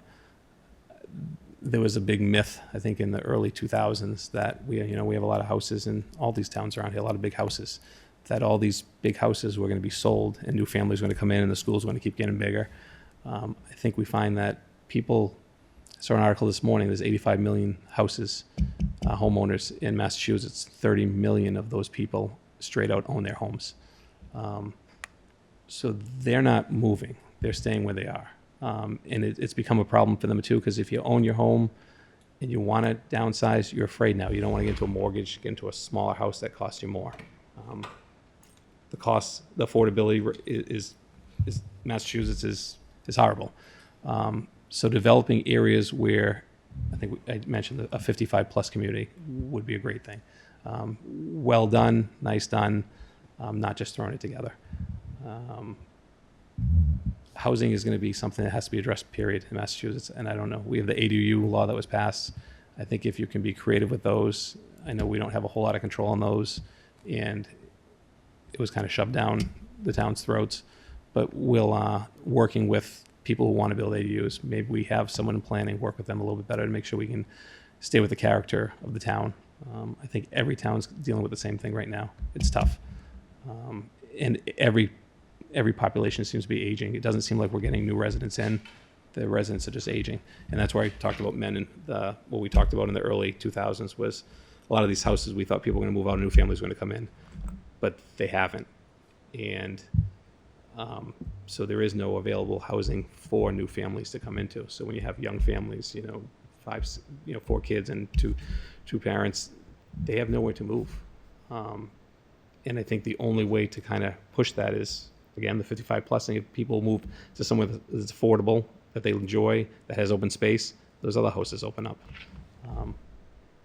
Can't do anything about costs, though. That's dictated by the market. So I think I touched on all of them. I hope if I don't, if you have any follow-ups, feel free. Good? Thank you. Sorry. Final question. Can you describe to us the relationship you have or would have with the select board that appoints you and that you will be working with on a regular basis? As a follow-up, how do you handle those situations where the select board may be heading in a direction that might not be in the best interest of the town? All right. Great question. Thank you. So currently, Mendon is a bylaw community. We don't have a charter. It's one of the only things I don't like about Mendon. I really enjoy Mendon, but I've always wanted a charter. I've always talked about a charter. I think rules and regulations are important to have. So here, I think the roles are defined. The relationship is defined between the board and the town manager. What the expectations of the board and the town manager are clearly set in your charter, and there's history to prove it. I think the actual relationships, I think that's going to come down to the 90 days that I talked about. I'm going to have to get to know each one of you personally, and we're going to have to build a relationship. And I got to know where you stand for the town of Norton, because if I'm your eyes and ears and I'm executing your policy and procedures, I need to know what they are. And it's a tough job, like it is in Mendon. So in Mendon, I went back to the charter. We don't have a charter. I currently report to the select board. We have a town administrator. But if I was ever, if something hits the fan, my direct report is the board. They're my governing authority. Without the charter, the town administrator doesn't have that authority. I work well with the town administrator because I think we all need to work well together. He's in the loop with everything. I think he's doing a great job. But throughout my career, it's always been myself and a board. So working with a board isn't new to me. As a fire chief, police chief, I had to work with a board. Even as a fire chief, when I was a strong fire chief, that had extreme authority over the department, I still worked with the board because ultimately, you're the ones who get elected to represent this town. You're the ones who get elected to make the decisions. They're your decisions to make. If you're heading somewhere that I think that you shouldn't be heading, I'm going to let you know. I'm not going to do it in a public forum and cause a fuss about it, but we'll have conversations and I'll let you know, and we'll have those hard conversations. And I'll make sure that, from my point of view, in the experience that I have, that, you're going down the wrong path. And if I think it's bad for Norton too, I'll let you know about that too. But ultimately, it's your decision, and it's not really me to be upset about it. You hired me to do a job. You hired me to be a professional, and part of being a professional is when you go a certain direction, the people voted you in, and that's the direction you're going. And if they don't like your direction, they'll vote you out. Plain and simple. They'll make their call if they don't like the way the town's heading. So I think the ultimate way is just to be a professional. And then the communication, I think my communication is all over the place. I like to talk in person. I'm old school. I like to have a conversation, whether it's on the phone, whether it's in person, but I can adapt to anybody. If someone wants to just have a text conversation, I'll have a text conversation. I hate them, but I'll have one. And part of it is just being available for you too. I mean, the town is 24/7. It's just like the police department. It never stops. So I'm used to being around 24/7. If you have a call, if you have something that comes up and you want to talk to me at 11 o'clock at night, call me at 11 o'clock at night. If something happens in the town, I'd work with the other officials to make sure that I'm notified about things. If it's 2 o'clock in the morning, it's something serious, the chair's going to get a call from me. And where the chair can't talk to everybody because open meeting laws, if I have to send something out, an email or a text and say, don't respond to this so we don't violate open meeting law, you'll be informed about it. So I would really just be adapt to your communication style. And again, that changes from year to year, from election to election. And you have to be an adaptive personality to be able to figure out what the board wants and what the board needs. And that's what I'd strive to do as a town manager. Thank you. Thank you. Okay. Yeah. That's wraps up the questioning, Chief. So if you'd like to make a closing statement, to the board and the public, Yeah, we'll absolutely. welcome that. Yeah. Again, thank you for coming. Thank you. Thank you for putting me forward the selection committee. I appreciate it. I feel honored that you did that. Norton's a great town. It's a desirable town, obviously, by the amount of interest that you had for this position. And it's something to be proud of the people that were involved in this process. I went back and I did some research on everybody here, and I know everybody on the board is a long-term resident. You care about this town. This town means a lot to you. I could see it when I went to the fireworks and saw everybody involved with the functions there. I think anybody would be lucky to work in a town like this that is put together this well. You have great employees. You have a great system here. And obviously the elephant in the room is I'm a police chief. I'm not a town manager. I haven't been a town manager. But I come to you with 30 years of experience in municipal space. And I've been a leader in the municipal space. And I think that's the most important quality that you need in a manager. You need to lead, and you need to direct, and you need to manage. And I come to you with that. And I come to you with experience that's outside of the realm of being a police chief. Coming from a small town, I got involved because I cared about the town. I got involved because things had to be done. And if I didn't get involved, I don't know if they would get done. The town manager asked me at the time to do stuff, and I did it. At the time, I thought I was just helping, but I think I built a wealth of experience that could translate easily into this position. As a leader for the town, as a communicator for the board, as someone who understands the laws and policies and procedures and open meeting law and has dealt with boards and commissions, I thank you for your consideration, your time, and I wish you best of luck with whatever decision you make. I know you have great candidates before you, 3 great candidates that came before you, and I wouldn't want to be in your shoes right now, but I think you're in good shoes no matter what happens. So, and I appreciate the time that you spent with me today, and I appreciate the opportunity. Again, thank you. Thank you, Chief. Thank you. Thank you, Chief. Okay.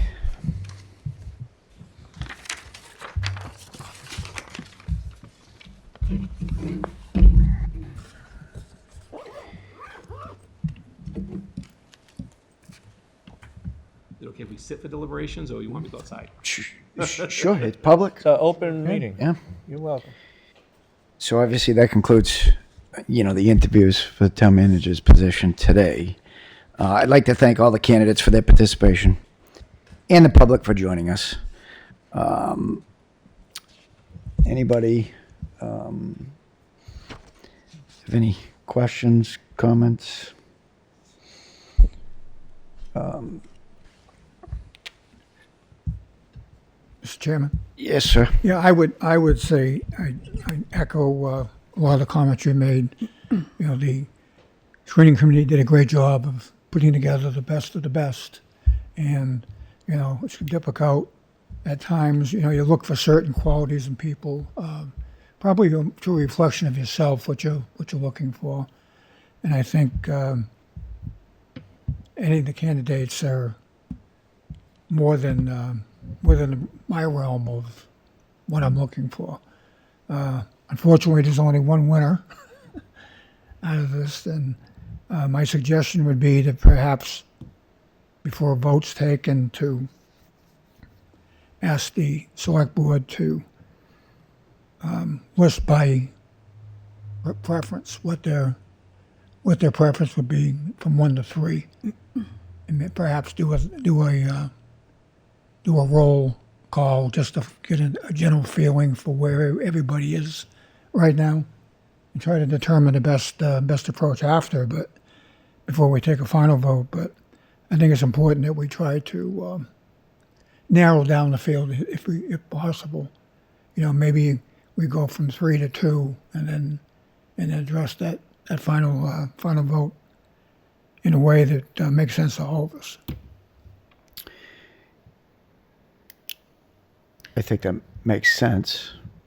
Denise? Well, first, I just want to say thank you to all the candidates. I think I came in here with probably a perspective after hearing the interviews. It made the decision much, much harder. So thank you all for your time and for your answers here today. Yeah,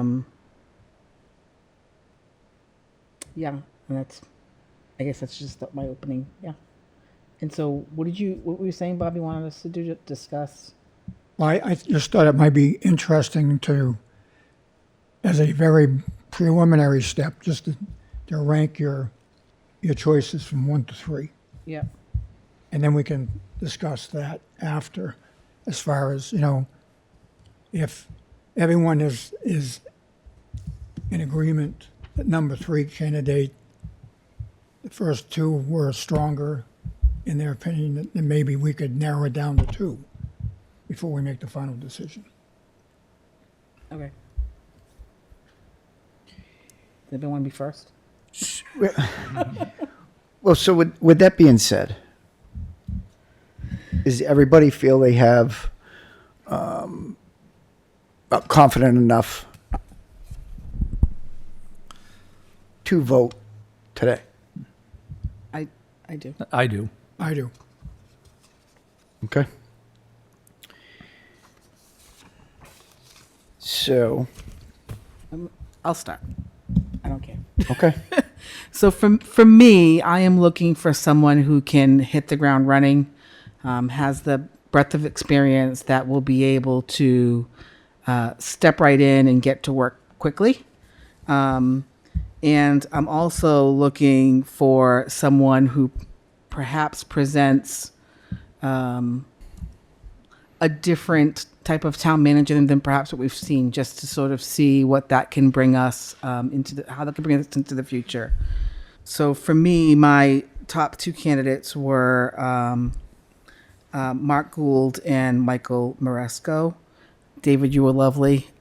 I just think the breadth of experience, unfortunately, could be a bit of a hindrance there. So, Thank you, Chair, Denise. Yep, go ahead. Mr. Clerk, are you keeping track of the scoring so that If you want me to. If you could, that would be wonderful. So Denise, you are Gould, Maresco, and would I assume, obviously, that Kurczy would be your third choice? Yeah. Oh, we're doing like 1, 2, 3. Yeah. Yep. Yeah, it'd be in that order too. Yeah.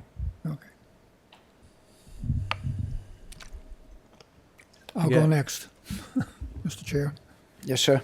I agree with what Denise said also, but looking for somebody who's qualified, looking for someone that I feel has not only the experience in municipal government, but perhaps even contacts beyond our local government that would be beneficial for the town in the future.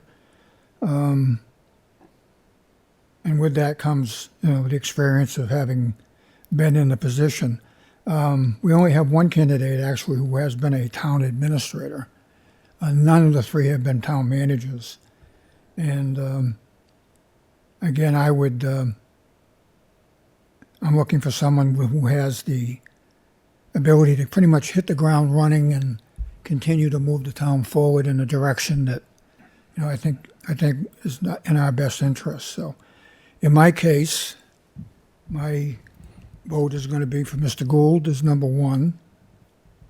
Mr. Kurczy, I believe, would be my second choice.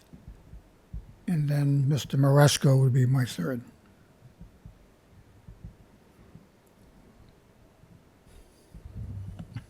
Thank you. Okay.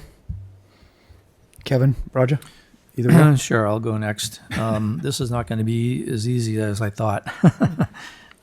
Each of the candidates obviously have a lot of strengths, and I know Mr. Gould is here as well, and his strengths obviously are around finance, legal aspects, budget planning, long range planning. I think Mr.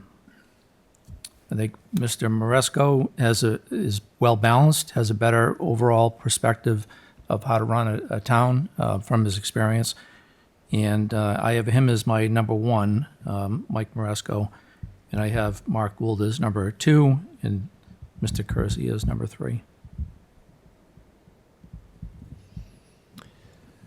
Mr. Chair? Yes, sir.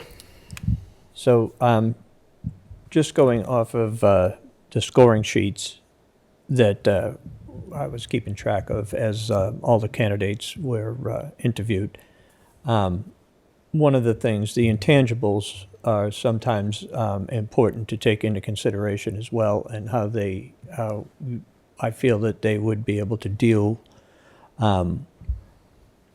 with situations that might come up in town. And I have either one or two. It doesn't, Mr. Gould and Mr. Kurczy I have as 1, 2. I have them as the same score. And Mr. Maresco is my third choice. Okay, thank you.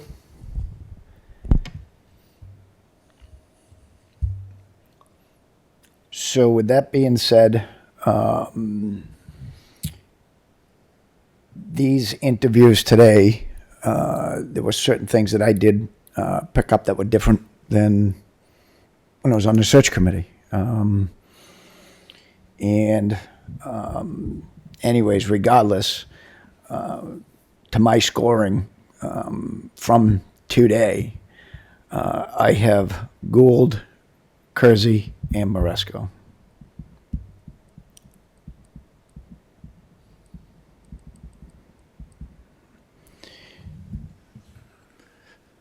Want me to recap this? So, I mean, it wouldn't hurt. Well, I'm just looking at this in first place, depending on how, again, Roger kind of had a tie for first place, which Of course. kind of throws the whole damn thing off on me. Yeah. You're welcome. But thank you, Roger.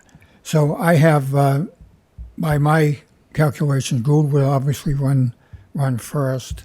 Mr. Kurczy would be second, and then it appears that Mr. Maresco would be number 3.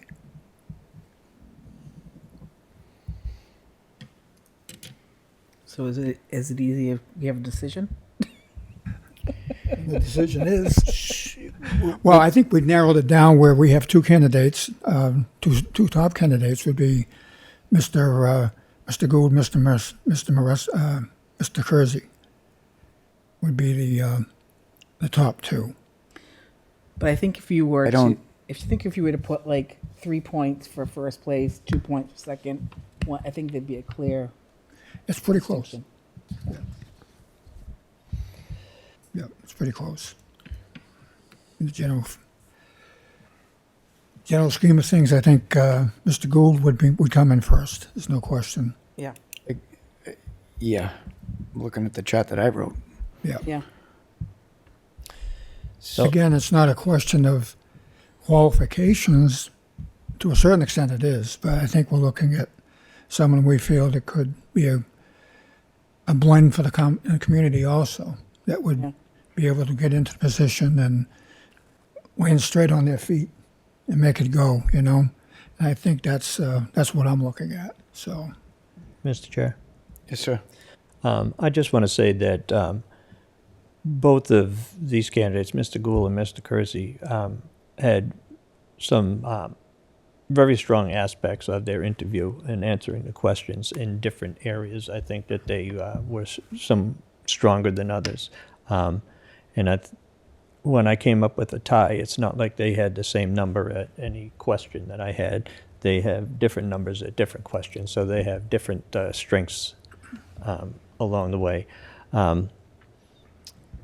My only thought is that I'm looking for somebody who can make a cohesive and bring the staff together is what one of the strongest things I was looking for, because I think that we've had some issues with that in the past, and so I don't know how close the scoring is between the two, but I think that either one of these candidates, I think, is, I was gonna say I think all of them probably could. yeah, but I think that we're fortunate to have such strong candidates here. Yeah, I agree. and I would add to that in addition to bringing the workforce together, I think it's more important to recognize the importance of getting the community back together. You know, we don't all agree all the time. We've had some ups and downs in the past few years that we've had to deal with. And there's a certain level of mistrust in the community that I haven't seen in the past, more so now than before. And I think we need a good, strong leader who has the communication skills to and the experience to make sure we start moving everyone, town employees, town citizens, in the right direction, and making sure that we have we're credible with the community, starting with the five of us and working our way down. And the second layer of that would be our town manager. So I think it's important that we pick the right person for that purpose. Mr. Chair, so I just want to make some comments. At this point, it's probably irrelevant because my number one pick is off the list. But I do want to state that I rated every question, every candidate. I have several notes, and just for the public's record, my number one by far, not even close, was Mr. Maresco, for all of the reasons that we're all speaking about right here, as far as cohesiveness, understanding the government, somebody who can step in and begin right away, who has all the qualifications, really the only candidate who's done the job at the town administrator level. Marshfield is a community which is about 25% larger than Norton, so I don't have any concerns around the aptitude and capabilities to step right in and do the job here in Norton. Again, I know that my number one person's kind of fallen off the list, but I just want the community to know that from what I saw is different apparently from the other board members. I'm the newest member here, so I've only been on this job for 2 months, and I know there's a lot more to it than what I've seen. So your weight carries a little bit more, even though we're a board of 5, in my opinion. But I really, I'm kind of disappointed that the other board members didn't see what I saw. And, that being said, I just want to make everybody in the community know for the record that it wasn't even close in my rating. Mr. Maresco was number one for all of the 10 questions across the board. So thank you, Mr. Chair. Yep. Thank you, Kevin. So is someone prepared to make a motion at this point? I will make a motion. I will make a motion. We'll make a motion to negotiate or to appoint. So it would be make a motion to appoint, subject to the successful negotiation of a mutually satisfactory employment contract in Kurczy. Okay. I would make a motion to appoint Mark Gould, as the new permanent town manager, subject to successful contract negotiation of a mutually satisfactory satisfactory employment contract in Kurczy. employment contracting and employment in Kurczy. Second. Mr. O'Neill? Oh, I didn't know you were calling for yes. Denise? Kimball? Yes. Marsan? Yes. And I am a yes. Mr. So Chairman, that's unanimous? Yes, sir. I'd like to make a motion that if for any reason negotiations on the contract with Mr. Gould do not work out, that we consider Mr. Kurczy as our second alternate to that position. Is that a motion? That's a motion. Second. All in favor? Aye. Aye. And you were- Denise? No. Opposed. Okay. Kevin's opposed. Denise? I'm gonna abstain. I gotta think about that more. Okay. One opposition, one. Let me explain my Okay. Yep. my reasoning for it. If for any reason, and I'm confident that it will happen, that we can work out a deal with Mr. Gould. If for any reason that doesn't work out, I don't want us to have to come back to this whole process, pick up the second candidate. So what I'm suggesting is Mr. Gould is our number one choice. Mr. Kurczy could be our second choice. And by doing so, if Mr. Gould does not work out the agreement, then we authorize the chair to then go to our number two candidate and negotiate a contract with that person. That's what I'm trying to do here. And I believe, Mr. Chair, that would keep us from having to form another search committee and going through this process again. Yeah, that's Okay. right. Um, Should we want to reconsider that? Possibly, Denise? I'll go from an abstain to probably a no. Sorry. So it's 3-2. Okay. Yeah. So you changing from abstaining to a no? Yeah. Okay. So we're still on record, 3 yes, 2 no? Yep. Okay. All right. So with that being said, we also need to vote to designate a negotiator for the contract itself between the town and the, Mr. Gould. Mr. Chairman, I'd recommend that we not have one negotiator. We probably should have a couple. A couple of people sit down and talk about, the details of the contract and report back to the board as far as what the results were. I'm not opposed to that. I think that's a good idea. I would normally say I'm happy to throw my name in. I mean, my job title legitimately is contract manager, but I'm actually going to be away for a bit, so I don't know if I'm going to be in the best position timing-wise for this. I'm willing to volunteer. Mr. Chair, Yes, sir. I put my name in that hat as well. Okay, so I'll make a motion that Roger Marsan and Bob Kimball be the negotiators on behalf of the select board in town for the for the contract for the new town manager. Second. All in favor? Aye. And I am an aye, so that's unanimous. Okay. So, Mr. Gould, congratulations. Mr. Welcome. Kurczy, Thank you, Mr. Kurczy. Fantastic. Thank you, Mr. Kurczy. Okay, Mr. Chair, there we go. Yes, sir. I make a motion to adjourn. Yes. Second. All in favor? Aye. Meeting adjourned. Thank you, everyone.